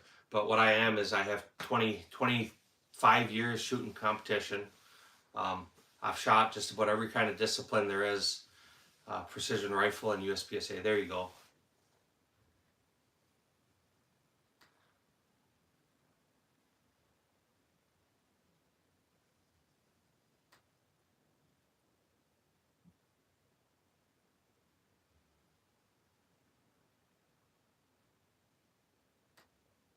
So, but I'm a safety officer. I'm a range officer, amongst other things. So I'm confident taking somebody out and getting them going and getting them interested and involved in a sport. One thing that, like, even if you're not there to try to win, but just there to have a good time and shoot, um, learning how to shoot USPSA, it's not a life and death type training. It's not combat training. But what you're going to learn is you're going to learn how to use your firearm at a very high proficiency. Um, People talk about inducing stress and stuff. Well, induce stress with a timer and a dozen guys standing there watching you shoot. You'll feel a little stress. Um,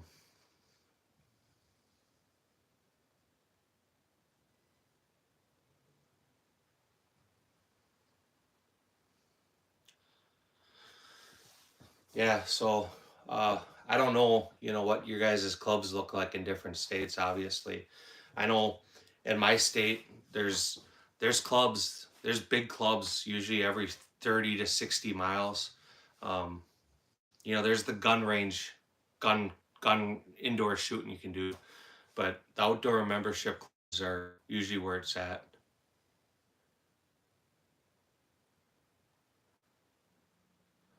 Yeah, that's a great way to meet the guys and join clubs. Um, a lot of these bigger key clubs, they have limited memberships. So basically, in order to become a member for that club, you have to be an invited guest to it, meaning a member uh, invites you, or you say, hey, I want to join this club. They go to the board and they say, hey, I got so and so, I can vouch for them. Some places like a range that used to be not far from me, they would actually be sponsored you for a year, which meant they were your babysitter. You could go out there and stuff, but if you fucked up and you got caught fucking up, that sponsor, they lost their membership too. And there was a limit on the number of members. It wasn't cheap. Um, so the guys who became members of that club took it very, very serious because you're not only shitting on yourself at that point if something happens, but you're shitting on a friend who vouched for you.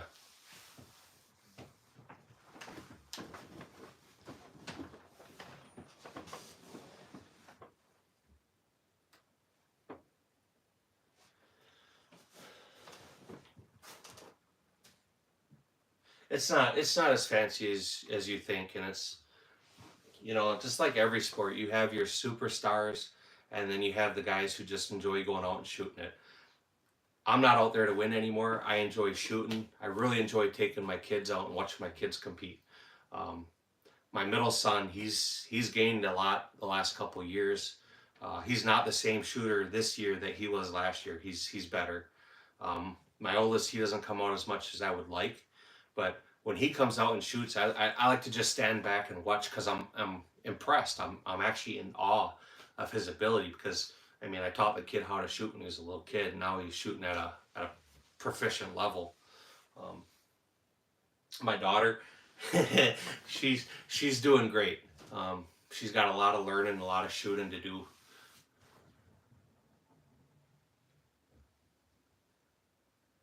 There you go, Big Dirty Dan. I appreciate it. This is my bedtime setup tonight. Yeah, dude, it's cool to get your kids out and shoot. You know, and for me, it's shooting. For other people, it may be teaching them how to play golf, it may be teaching them how to fish, or maybe all of it, right? For me, I enjoy shooting. I enjoy sharing that. I enjoy sharing that time with them. I like to go shoot matches. I like to shoot guns. I like to shoot nice guns, and that's a place to do it. You know, it's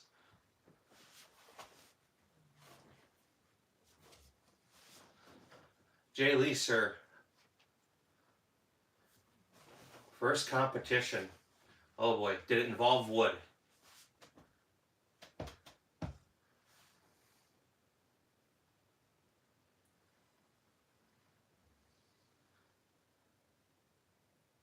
Oh God, that's so hot. It's so hot. Scoot, you commented too quick. He got you. Oh boy, oh boy. You know, even Mr. Ammo Alchemist, I've been on him since day one to find a range and shoot. You know, he loves going to the range and shooting. But if you can take standing on a square line and engaging targets to now I can move around a IPSC course of fire or USPSA course of fire, it's so much fun, dude. So much fun. Jay Lee, are you done with work now, or you still got some work in to go?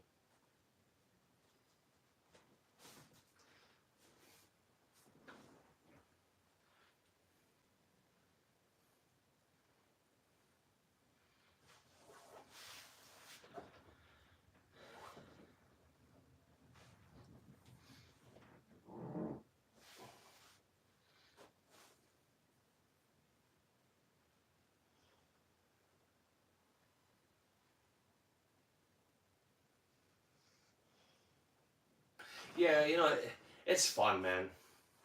It's some of the most fun you can have. You know, it can be very frustrating. No, it's I'm M82. I'm poor. I can't afford a M107. I have two checkmates, two open guns. So if I bought the M107, I wouldn't have been able to buy an open gun.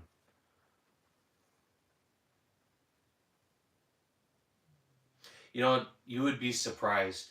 Uh, let me say it like this, gentlemen. Right? My daughter's 11. She just shot her first USPSA match with a pistol. So if you think you're not as good as an 11-year-old girl, and that's what's holding you back, then go take a good long look in the mirror, and say that 11-year-old girl is better than me. And I'm not talking bad about her at all, but just understand she was nervous and stuff too, and now she's stoked. She's super excited about doing it. She had the time of her life. Sergio, we can't really discuss gun prices on YouTube. They got a weird thing about talking about stuff like that. But what I will say is if you went to McDonald's and you were buying burgers off the dollar menu, for me, through the auction, the deployment package, blah, blah, blah, blah, tax, shipping, transfer fee, all that, it cost me 12,000 cheeseburgers. You can buy them cheaper now, but that's what it cost me when I bought that one.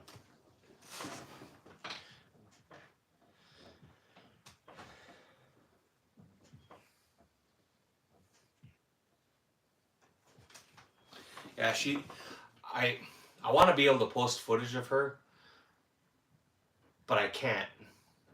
Like when she shoots Steel Challenge, I can stand directly behind her and record so her face isn't seen. The kids' faces trigger YouTube algorithms, and sometimes I can fight it and get away with it, and sometimes they give me a strike. They just gave me a strike, so I have 1 strike on the channel. I don't want to risk it. There's 2 AKs up there. There's a Prochin Type 56, and then there's a Yugoslavian M70. Yeah, I post my sons. We shot. So I didn't post. I think I got 1 video on this channel of him shooting, but I did some videos that are up on this channel. I will post some more of his match footage from last weekend. Because I had the strike, I couldn't post on this channel, so I posted them on my other channel.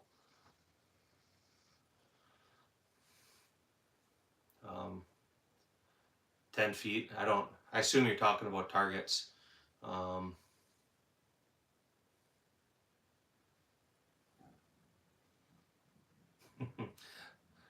Firelight and FRT. Yeah, I'll post some more. Like I said, I posted the match footage from last weekend. My match was rough. I had ammunition problems. My next match I shoot, I'm gonna have the same problems because I have 1,000 rounds of it loaded. So I'm gonna work through it. When I get through them 1,000 rounds, I'll load some more, and I won't have them issues. But that was my own fault when I loaded it. But my son shot well. His gun ran for him perfect. He had 1 bad round out of the 180 or something. I did. My daughter, her gun ran fine.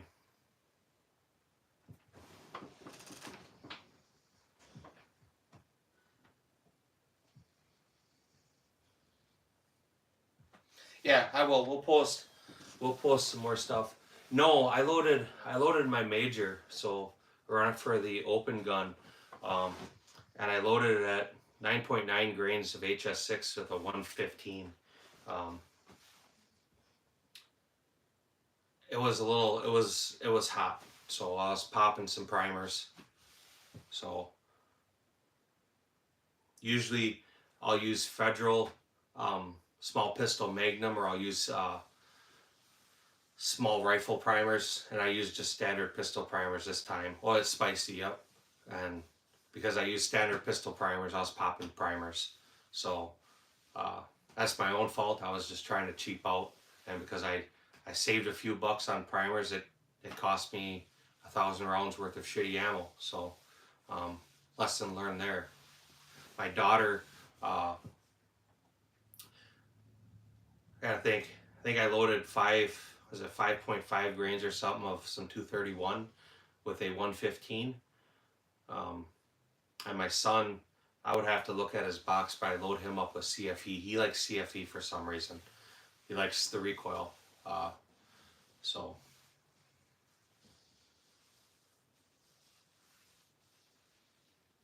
yeah, spicy major, man. It's, you're not experiencing life until you're until you're pushing major. When I went to the chronograph, I realized right away when I ran them over the chronograph, they were a little warmer than they should have been. And then I ran a couple mags them, and I had a few primers pop out. Whatever. If I blow that gun up, I have a second one. But I do reload my own ammo. Yep. So my gun doesn't have a gas pedal because I'm left-handed, but I have CZ Checkmates. So they're an open gun. They got the big comp. They have gas pedal if you're right-handed. They got the frame-mounted optic. The 170 millimeter magazines and stuff. They're full-blown.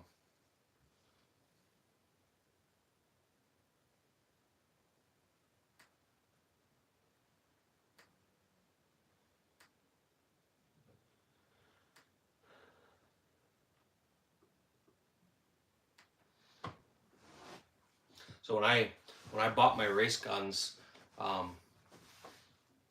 was the same time I bought my Barrett, and we were looking at them, and I had the option getting an M107, and that was 15,000 cheeseburgers, or I found this one on auction, and I ended up paying, like I said, with the shipping, the insurance on the shipping, the transfer and tax, it was a couple dollars less than that 12,000. Because I wanted a race gun and I didn't want to buy just one, I wanted a backup gun. I bought the M82 versus the M107. So 12 versus 15, that was the price of a race gun.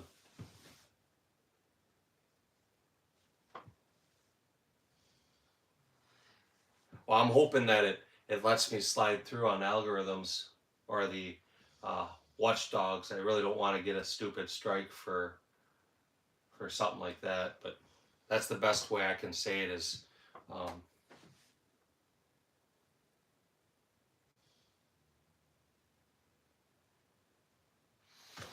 pretty big changes to reverse the whole slide release. My gun doesn't even lock open. It's got just a pin in there, so it doesn't lock open. There's no slide release in mine. I can install it. I do have it, but like on the open guns, pretty much none of them lock open. You don't want them to. The gas pedal, I need to send my gun out. I've been talking about it for a couple of years. CZ Custom will do the machine work on it, but it's 10 weeks. They get the gun for 10 weeks. That was originally why I bought the second race gun. So when they had one, I had the second one to use, and I haven't sent it out.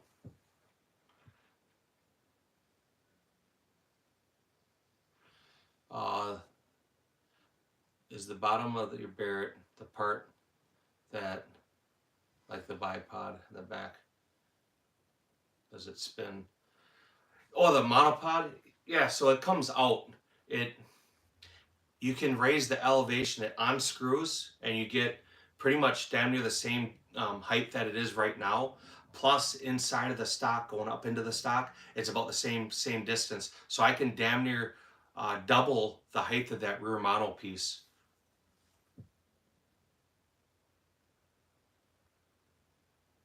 I think that's what you're talking about, isn't it? Yeah, the monopod in the back. Here, let me turn this.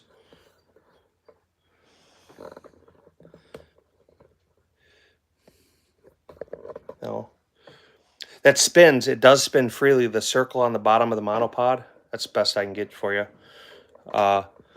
Yes, it spins freely. No, I've never tried the Beretta race guns. So again, I'm sorry, I thought it was actually Joan. I'm left-handed, so I like Berettas, but the transfer bar on them, it breaks my grip. So being left-handed shooter, Berettas aren't a great option. Utah Dad, how are you doing?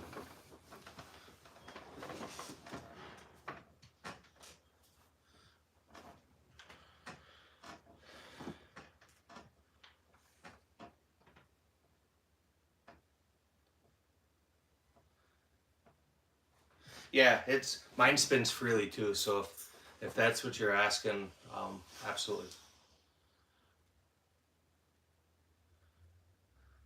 There's no optic on the AK. It's iron sights.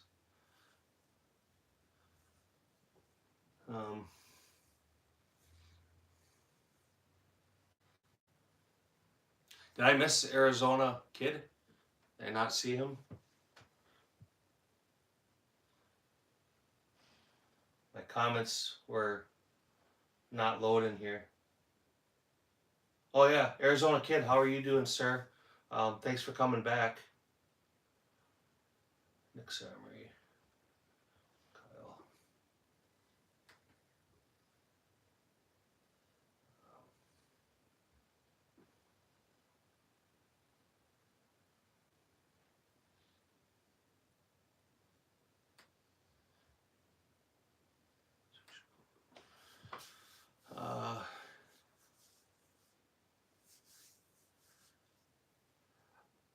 I think if you wanted an actual race gun, there would probably be some better options. Usually stuff more like a 2011 or that type of gun is a little better option. Um, the Berettas are good guns, and they're a good competition gun. They're just not a good race gun, and that's my opinion. Um, Part of the thing when you hear people talk about race gun is what they're chambered in, and the open class guns all shoot either 38 special or they shoot 9mm major, and any decent gun will take that for a little bit, but the Beretta doesn't take it real well for real long.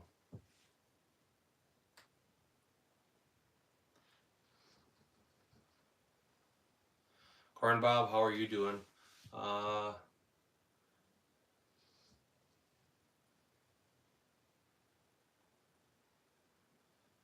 Well, I think if you want to hit your targets, it depends on what you're doing with it.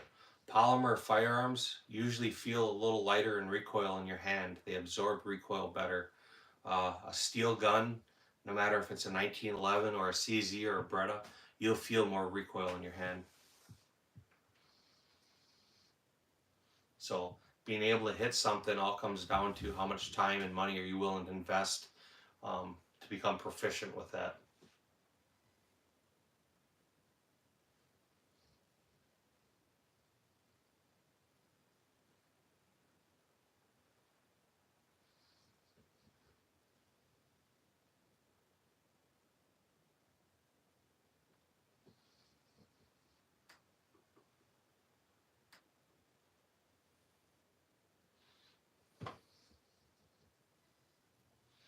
Yeah.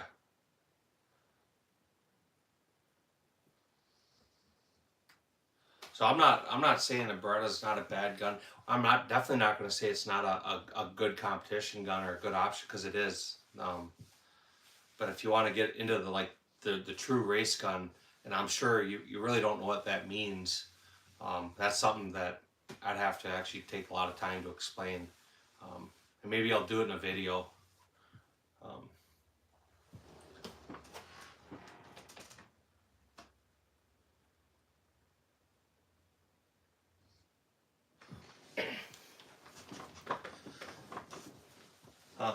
well, from my experience, that's what I've always noticed. That was also part of why I bought my daughter that Shadow Systems. Is from my experience, polymer guns are usually a little softer feeling in the hand. The CZ Shadow is a good competition gun. So a race gun, I guess. So we're talking like a drag car, right? If you're familiar with drag cars, right? You got race cars that people built, or even professional cars, and they're race cars. They're drag cars. And then you have the guys running the nitromethane funny cars, right? I'm sure you know what them are. That's the difference between a gun and a race gun. That's the difference between a drag car and a like a true full-born race gun. The true race guns, it's not a gun that's even fun to shoot if you're not in a match shooting it.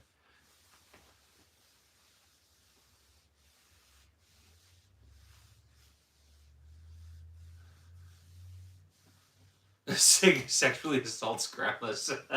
Holy fuck. Oh, that's awesome. Sticks, how are you doing? How's your night going, man? What's big with you?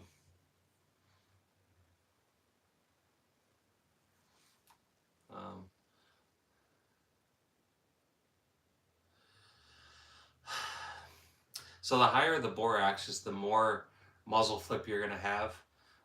Muzzle flip you can control, but the difference is does the muzzle flip up high or does the gun push back straight?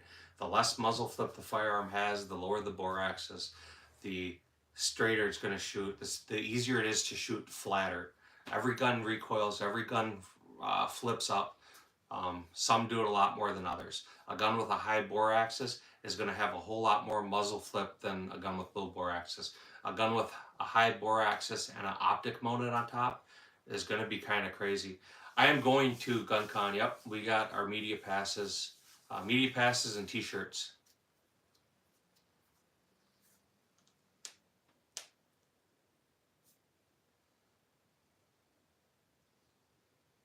Yeah, so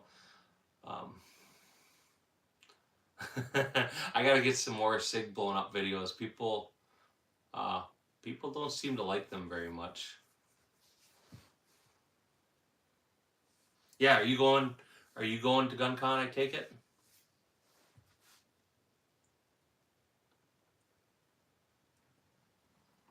Hopefully I'll see you there. I mean, if you're going, I'll probably get a hold of you on your channel before that, and maybe throw you my number or something, meet up there. I reached out to them, and they approved me. I wasn't sure that they would or not, and the guy had my information for about 24 hours, and next day I opened up my email from him, and he said, we would like to invite you. And I mean, that's really kind of cool.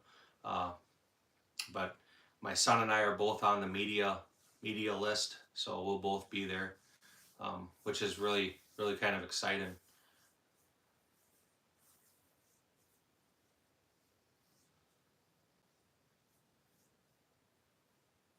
Yeah, so that's a good example. Arizona Kid is in a Derringer there with the upper and lower barrels, and how it affects how that gun recoils. That would be great.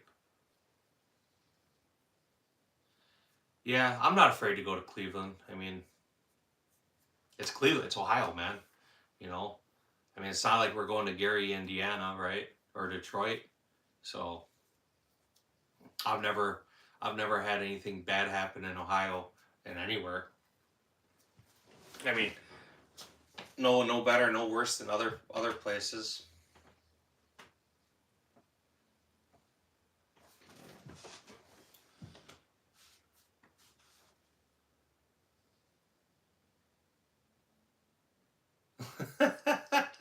Oh fuck, that's fabulous. I mean, I guess I could see that. She settled out of court. You know, it was probably a big old fat lady too. You know.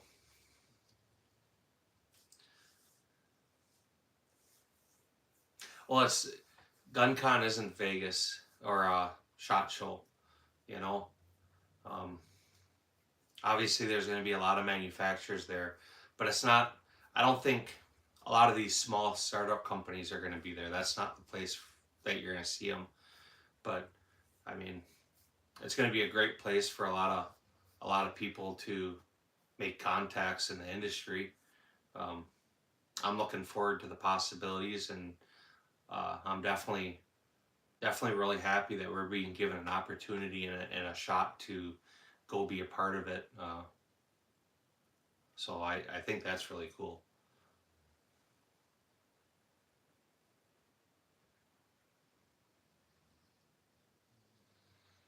I'm not sure.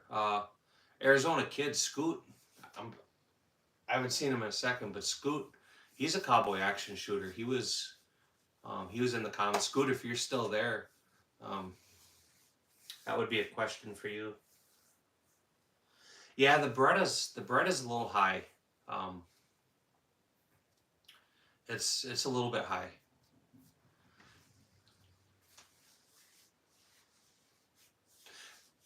Jonah, don't start getting like second doubts or thoughts about getting a Beretta. I know you're set on it. I know you're working hard to get to it. Uh, you won't be disappointed or not happy with it. You'll enjoy the pistol. Um, there's a lot of people that have made major names for themselves shooting Beretta. Um, you know, Landon Tactical. Trying to think of his first name, Bill. I think it's Bill. I'd have to look at, but he made a name for himself shooting competition Beretta. Ben Stoger he's multiple world titles, and he did it with Berettas. So they're good guns.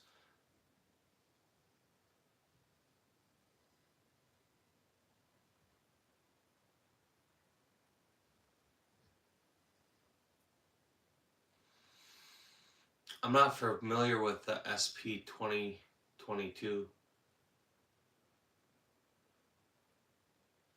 Yeah, Too Cool the Rat here on YouTube is a badass.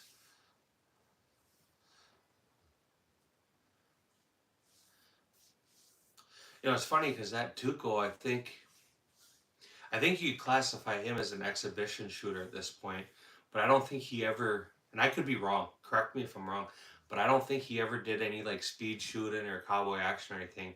I know I watched his videos before he even built his little bar thing there, and um, I think he talked that he enjoyed shooting fast.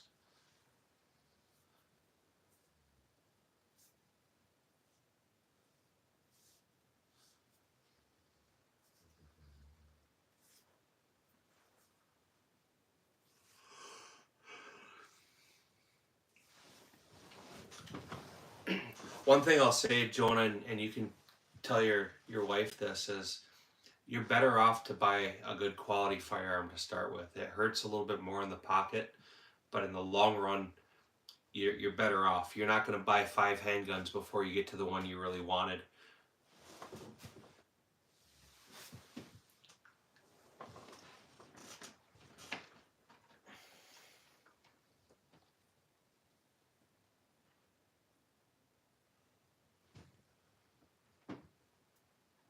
Okay, well then, I mean, I completely misunderstood what he said, or maybe I misinterpreted what he was saying. Maybe I'm even thinking of the wrong dude. Tuco the Rat, that's he built the bar, right? The storefront of the bar on his property, and he does like the triples. Um, I'm pretty sure that's who it is.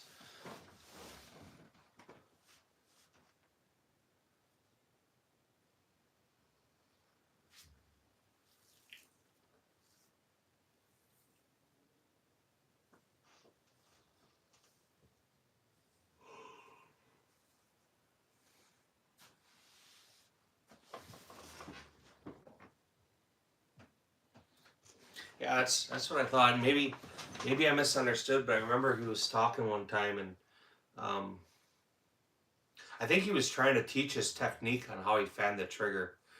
Uh, and I don't recall if it was an answer like previous questions or something. I know it wasn't live, but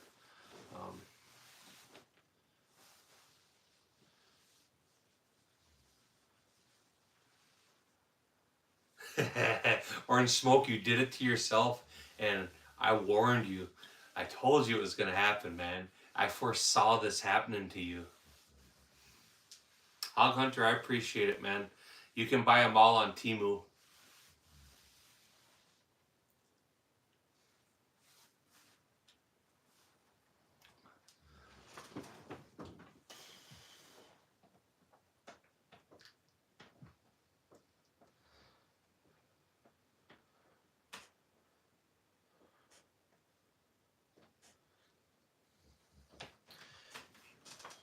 Yeah, um, like I said, people like Berettas. Uh, the sticker price hurts. I'm not gonna lie, but let me say this. Maybe this might help you. Obviously, you want to carry the gun concealed. It's a big gun to carry concealed. A great competition gun isn't necessarily the best um, personal defense concealed weapon. It'll work for home defense just fine, and it'll work for concealed carry. But for concealed carry, there may be things that might better work. Um, for having fun at the range, for shooting competition, that would be a great gun to start with. So I kind of talk circles around it, but um,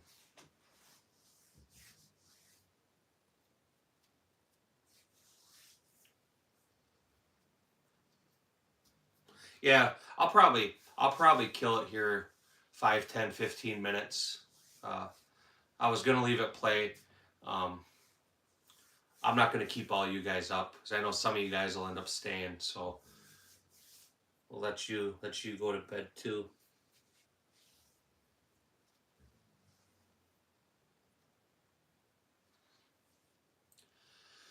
So a full size Beretta is definitely going to be a hard gun to conceal, even if with appendix. It's a large gun. Um, I don't know how Indiana is, but like in the state of Wisconsin, we can open carry a gun and it's fine. It's completely legal. You don't need a permit, and you can conceal carry a gun. If you are licensed, you can conceal carry. Now, the thing that matters is when you conceal carry a firearm, you're not allowed to do what's called print or have it to be able to be seen. So if you're wearing a t-shirt and somebody can look at you and tell that you have a firearm underneath your shirt, that's called brandishing, and it's actually illegal. So it's very specifically states if you're going to conceal a handgun, it's got to be concealed. It can't be seen. Um, I think that a Beretta 92X would be a very hard gun to conceal. Um, Standing up, you'd probably be okay.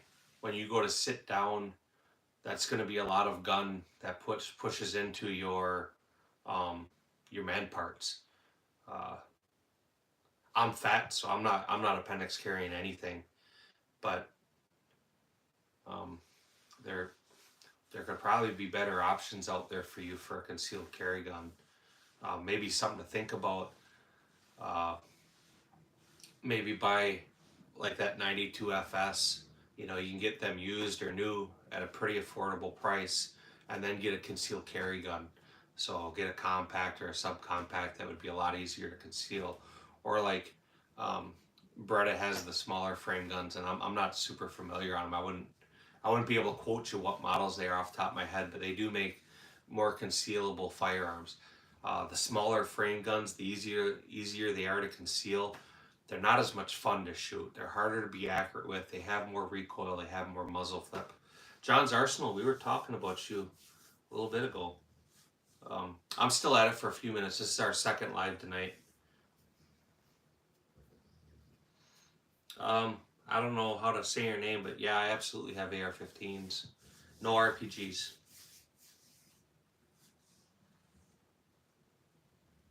Yeah, so that, like I said, you probably know more about the Beretta line than I do. Um, that would be a better option maybe. And the thing too, Jonah, uh, is in like the competition games. There's divisions for just about every type of gun there is. The compacts and stuff. There's divisions for that. IDPA actually has specific divisions for what they call bug guns or compacts. Um, yeah, John, I'll be on here a little bit yet. But yeah, I was chatting about you a little while ago. Um, I had nothing but good things to say for sure.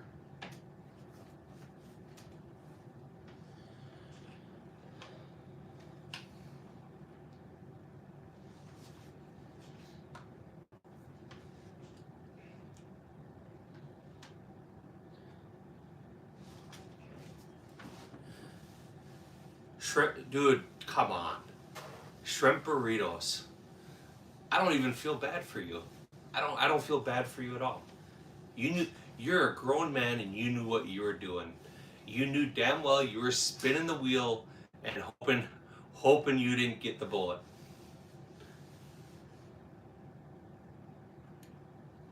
Yeah, that would probably be a little easier gun to conceal.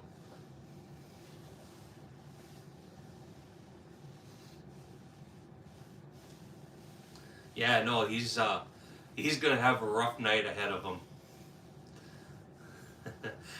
Hopefully though, orange smoke. Hopefully it only comes out with the one side, and sometimes with that shellfish and seafood, it starts kind of coming out the other side, and that causes problems.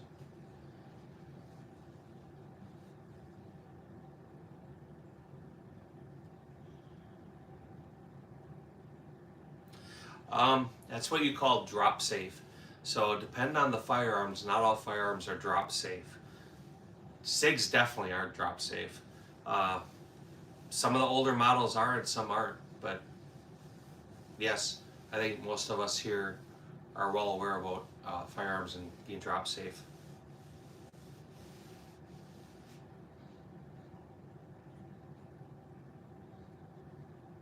Yeah, that's why people carry compacts. Like my daily carry is a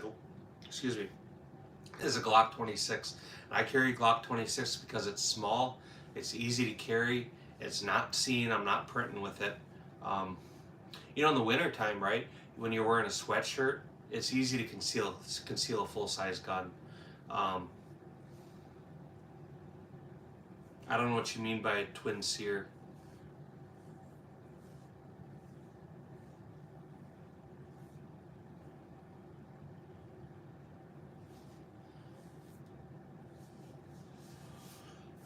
So Jonah, you have the ability as a moderator to check out John's Arsenal, Arizona Kid, and everybody else that's in here. Don't just take my word for things. These guys are all firearms guys too. They know as much or more than me.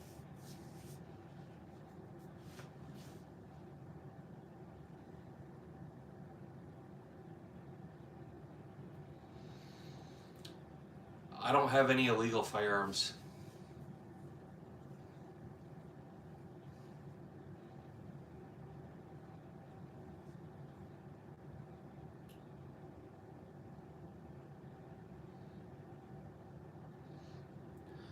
And I made the joke about SIG, right?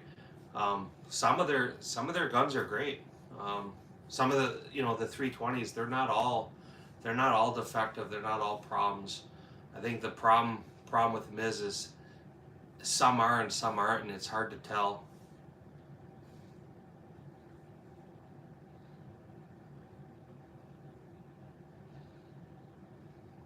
I'm not sure what they mean by twin sear. Some of them have a half cock, some are double action, single action, some are single action only. I'm not sure. I would have to look up what they're talking about because I really don't know.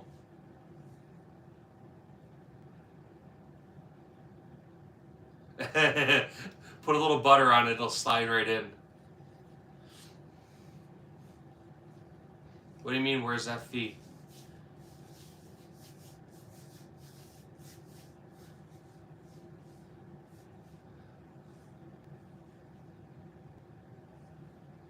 Oh, there you go. Orange smoke. I didn't even realize it. You were looking for John earlier.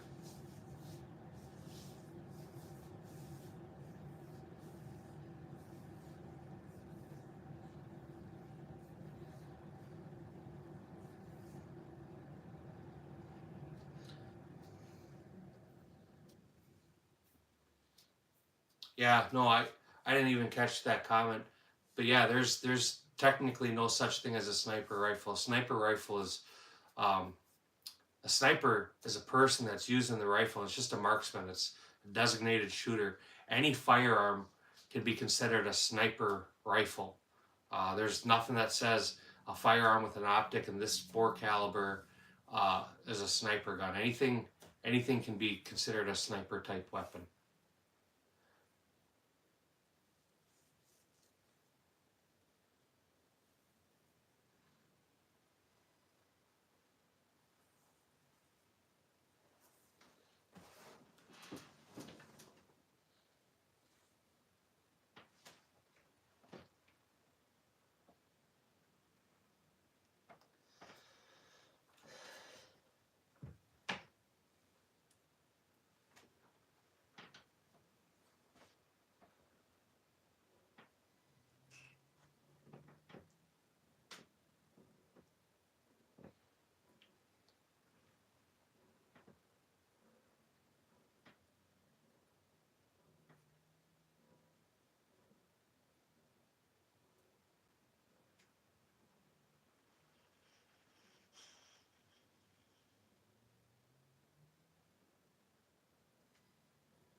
Yeah, I'm still here, man. I'm just kind of, I'm reading your guys' comments. You're kind of, I mean, I could sit here and talk, but I'm reading them just like you are. But if you're taking off 223 DMR, I appreciate you hanging out, man. Thank you very much for that. I hope the rest of your night, whatever left of it, is good. Have a good weekend. Maybe we'll see you again. I'll probably gonna do another live tomorrow. Just make sure I get these hours. I do like the lives, being able to catch up and chat with all you guys. It's cool as shit. I enjoy that.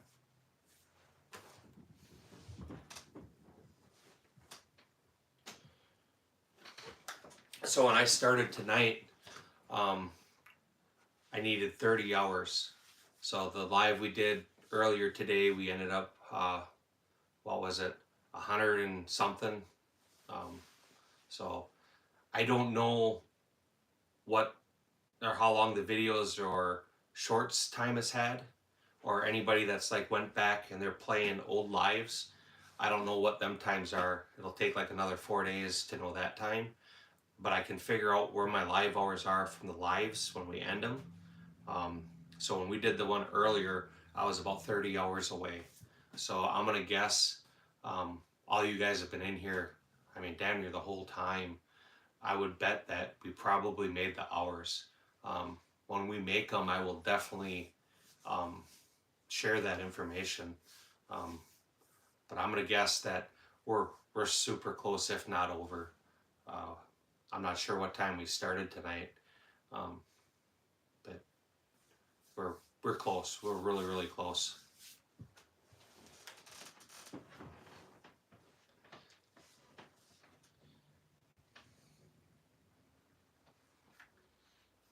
And I was actually at 9 o'clock, I think, when I started this. I think that's about when it was. I was gonna just turn it on and head upstairs and go take a shower, and within like a minute, 2 minutes, I already was getting people in here, and I didn't want to just bail. So I'm here. I mean, if you guys are gonna hang out with me, then I'm gonna hang out with you.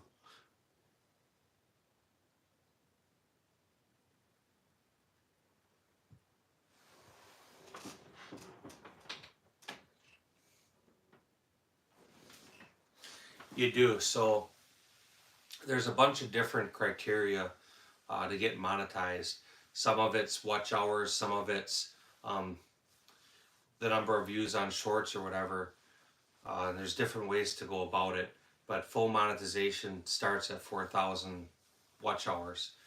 You have to accumulate 4,000 watch hours in a year, which doesn't really seem like that big of a deal or that hard. And being able to do lives really seems to be the ticket everybody's doing. That's why you see so many people doing lives, because it builds your hours really fast. So 4,000 hours, the channel will be fully monetized, and I should have them hours today, tomorrow, if not already.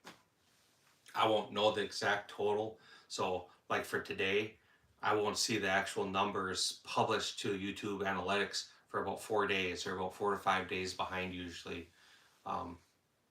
That's why then a week ago, before I got my strike, I said by midweek I should be monetized, and that was taken in consideration. I would have been doing a couple more lives, and then I would have had my analytics by the end of the week here to know where I was. But I got grounded for a week. I wasn't able to post, so because nothing got posted, there was no hours. There was a little bit of time for the shorts I have. But like a 60-second short, even if somebody watches it, I mean, it takes 60 shorts to make an hour, right? Or 60 seconds to make an hour. So you don't accumulate a lot of time with shorts. It's either long form videos or lives.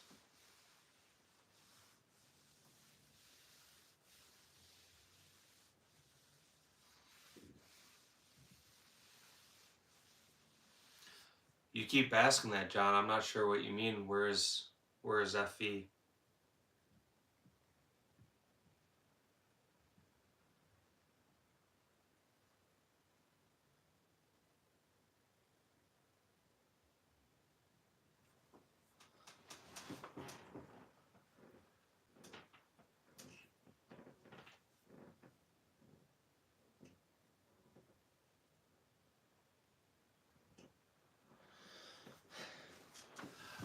I would be surprised, Arizona Kid, if you ever got any. Your content is pretty straightforward. You're not pushing it. Like, I've gotten strikes for showing my kids at the gun range.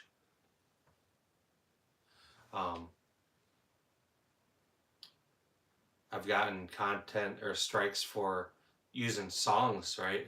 A song in a short. They've got me for hate speech.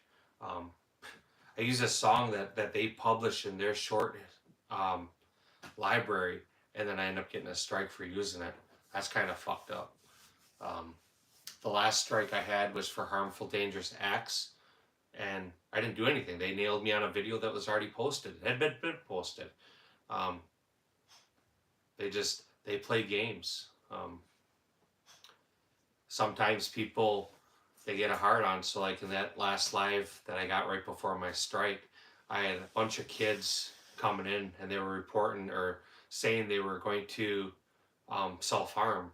So first time somebody says it, I kind of blow it off, and then they start saying it. Well, there's a kid on your video and they're saying they're going to harm themselves. Kind of gotta report it, right? I mean, and I told him, hey man, this is serious stuff you're saying. If you continue saying it, I gotta report you for it. I'm concerned. And they said it a few more times, so I reported them. And I ended that live, and within 20 minutes, half hour ending that live, I got a strike for harmful, dangerous acts on a video. Anytime I've ever reported comments or reported something like that, I always end up getting a strike on my channel. So it's like I report somebody else for doing something wrong, and then they come and they make up some bullshit and nail me. So from my point of view, I don't like to report people. I just look the other way.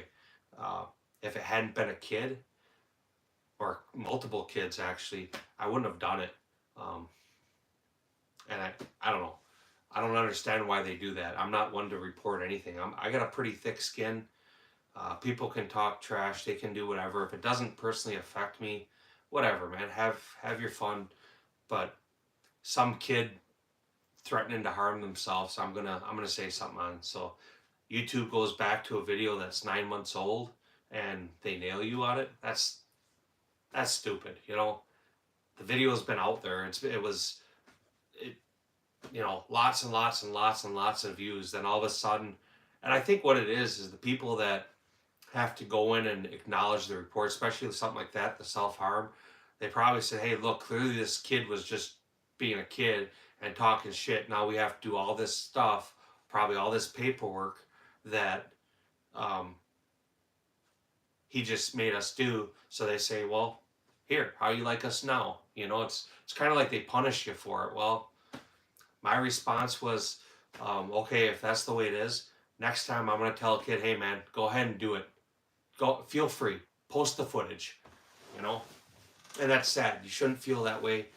I shouldn't feel that way, but whatever. I mean, I think, Keith, I appreciate it, man. So I do appreciate it.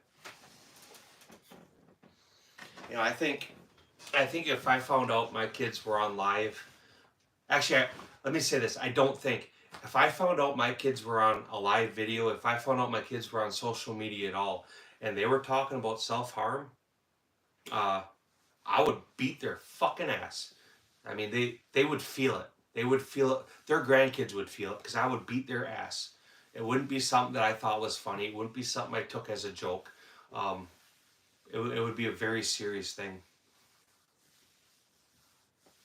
Yeah, it's whatever, man. They gave me a strike, whatever. The funny thing is they gave me the strike on April 2nd. On April 1st, I had a previous 90-day strike that expired. That's the other thing they like to do, is for some reason they like to keep having strikes on somebody's channel. You're allowed 3 strikes and you're out. I don't think from probably the first video I posted on YouTube have I never had a strike on a channel. They always have a strike on a channel. Usually it'll go 90 days, it'll expire, and within a day or two of that strike expiring, I'll have another one for something, and the videos will be old. I don't. It could just be me. It could just be my interpretation, but it does seem that's the way it's going. All right, man. I appreciate it, Sloaner. You're welcome to join the conversation. It's an AK. There's 2 AKs on the table.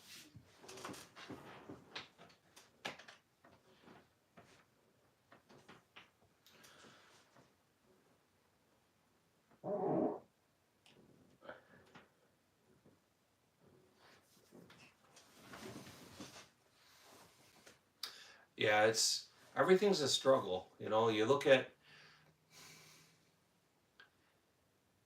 nobody gets a collection or anything all at once. It takes years and years and years for people to get stuff. I mean, it just takes time. You know, one gun at a time. $20 out of a paycheck. You know.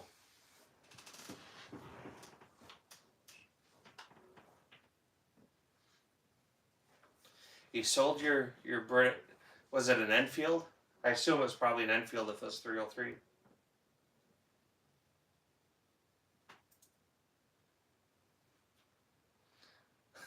Burning sage, drinking holy water. Oh God, orange smoke. I don't feel bad for you at all. I mean, I don't wish I was there, but I don't feel bad. I warned you. Everybody warned you. Said you're gambling. Oh God, you're gambling. Then you eat shrimp on top of it. Oh boy. Oh boy. Oh boy. Oh boy. And then you had the pizza buffet for lunch too. That's you. You did it to yourself, man. You knew it was gonna happen. You knew it was gonna happen.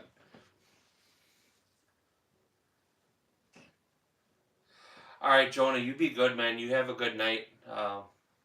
We're gonna talk another time, I'm sure. Uh, I'll probably do one tomorrow. I don't know how long or whatever, but I want to make sure I got the hours. My kids have karate in the morning, so I should have already been in bed. We're gonna shut this down at midnight. I guess that's a real good spot to end it.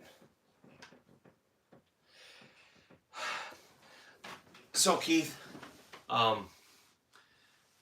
Mr. Orange Smoke went to all-you-could-eat pizza buffet for lunch, and then he went to a new Mexican restaurant for dinner.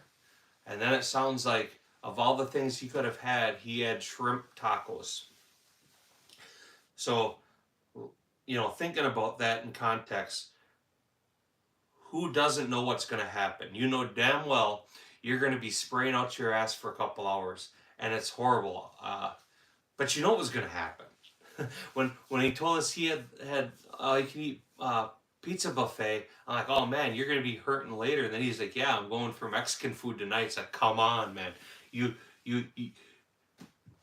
I tried to help him. I tried to pull him back, and he's like, nope, I'm in it. I'm in it to win it. 1943 Mosin Nagana as well. There you go. That sounds like you got a few things.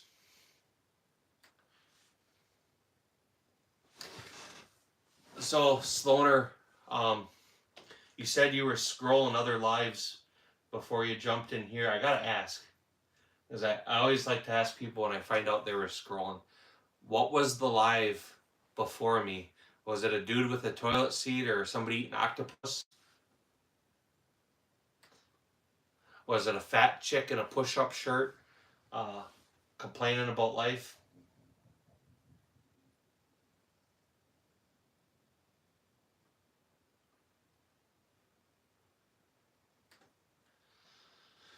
I like the best ones too when you come across the drunk people. That's always a good one.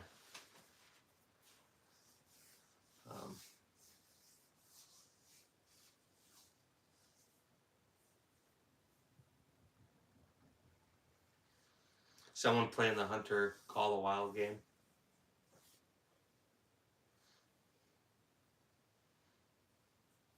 It is ridiculous, but it's no more ridiculous than me sitting here talking about guns half the night, right?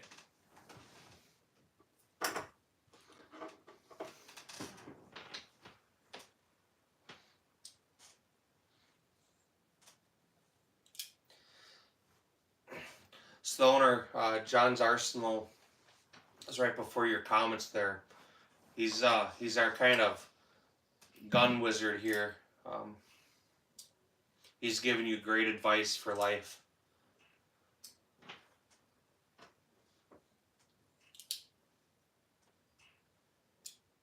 Yeah, no one wants to hear about people's bullshit. So, needless to say, I'm glad you found us. You know, it's cool that you're here. There's a lot of great people here with us. There's a lot of, I mean, pretty much everybody that was here is content creators. So they all have channels with gun stuff on. I think I've been really blessed to be able to connect with these people. And it's really cool connecting with other gun creators. So if that's, I mean, there's probably hundreds of years of knowledge here. Maybe not hundreds, but definitely 100+ years combined knowledge in firearms.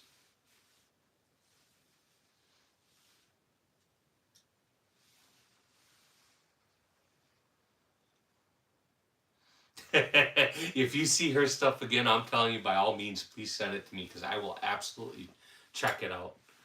I may check it out from one of my other channels so that I don't get in trouble on this one. But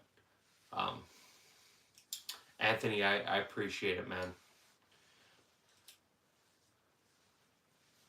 Yeah, I saw your channel. I pulled it up for a quick second. It looks like you have a 4-wheeler video, right? Is that what it is?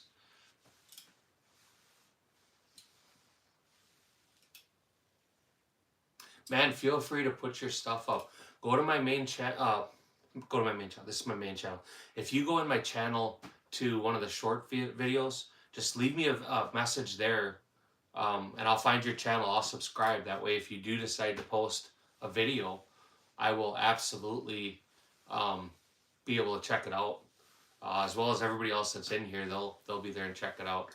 Anthony, it's a Prochain. So Norinco is an export company. Prochain was the first export company that they used. The Norinco exports came after Prochain. Prochain stands for People's Republic of China Export. But it was before Norinco was exporting.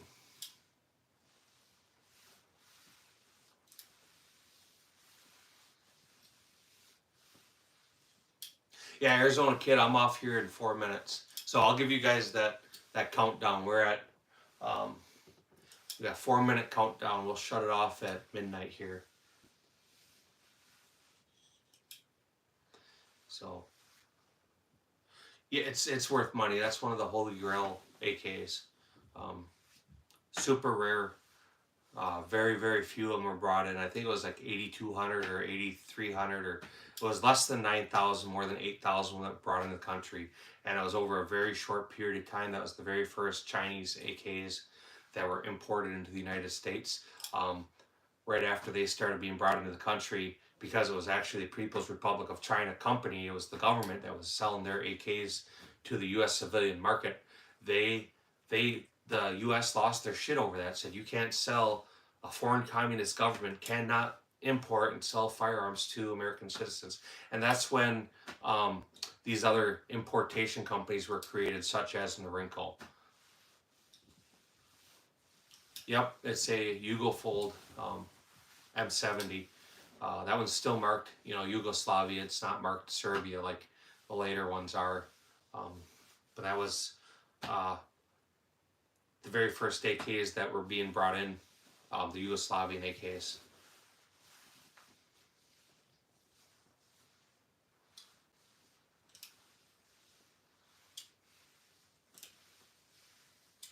Yeah, man, you're in the right place then. Your dad brought back a 56. That's a pretty phenomenal firearm. Did he do all the paperwork to be able to bring it back, so he's got a transferable full auto? If it's not an answer, yes, you did, then don't even answer the question, because it's better not to then.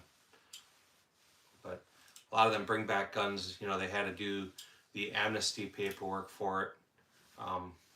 and then have it registered. So if you did, you have an incredible historical firearm. Either way, you got a great firearm. Yep, he did. So yeah, you got a real I mean, a phenomenal piece there.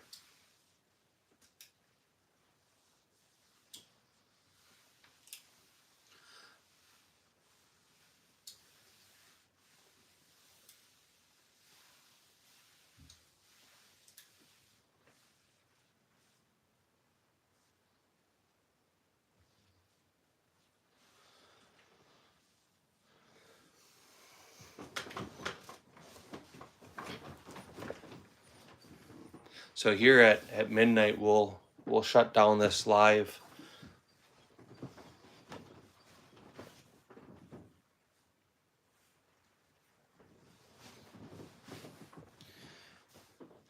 I do want to say thank you to everybody that came and hung out. The new guys that popped in here. I hope I'll see you again. And like I keep saying, there's a lot of really great creators here.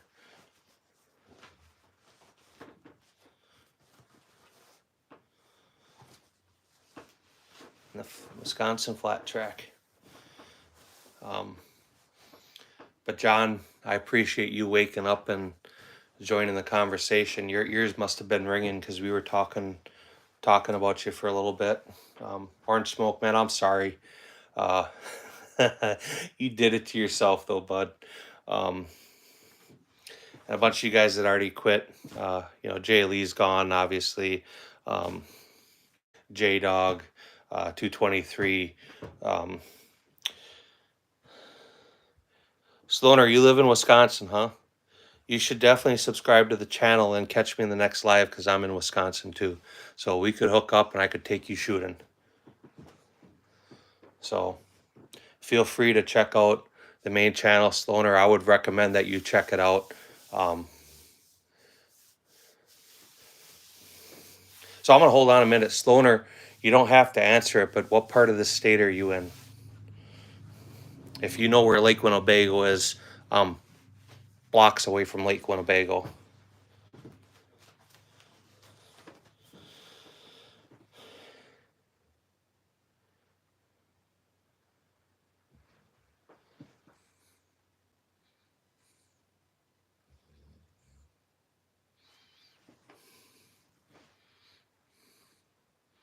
Oh, so you're way north of me. Way close. Well, if you ever get around this area, let me know and I'll take you out shooting. J Dog, I was actually just talking about you a second ago. A cringy video. I'll check that out here in a minute. But gentlemen, J Dog, I'm sorry, I'm gonna cut this off now. You guys, I appreciate you hanging out with me again and helping me get to this monetization goal. I'm gonna shut it off because we're gonna be here another 3 hours otherwise. But you guys, I very much thank you for your time and appreciate you hanging it out. And if it wasn't for you guys, I wouldn't be here. So you guys have a good night. Orange Smoke, take some Pepto. And I'm going to see all of you another time. So gentlemen, ladies, things, you be good and I'll catch you later.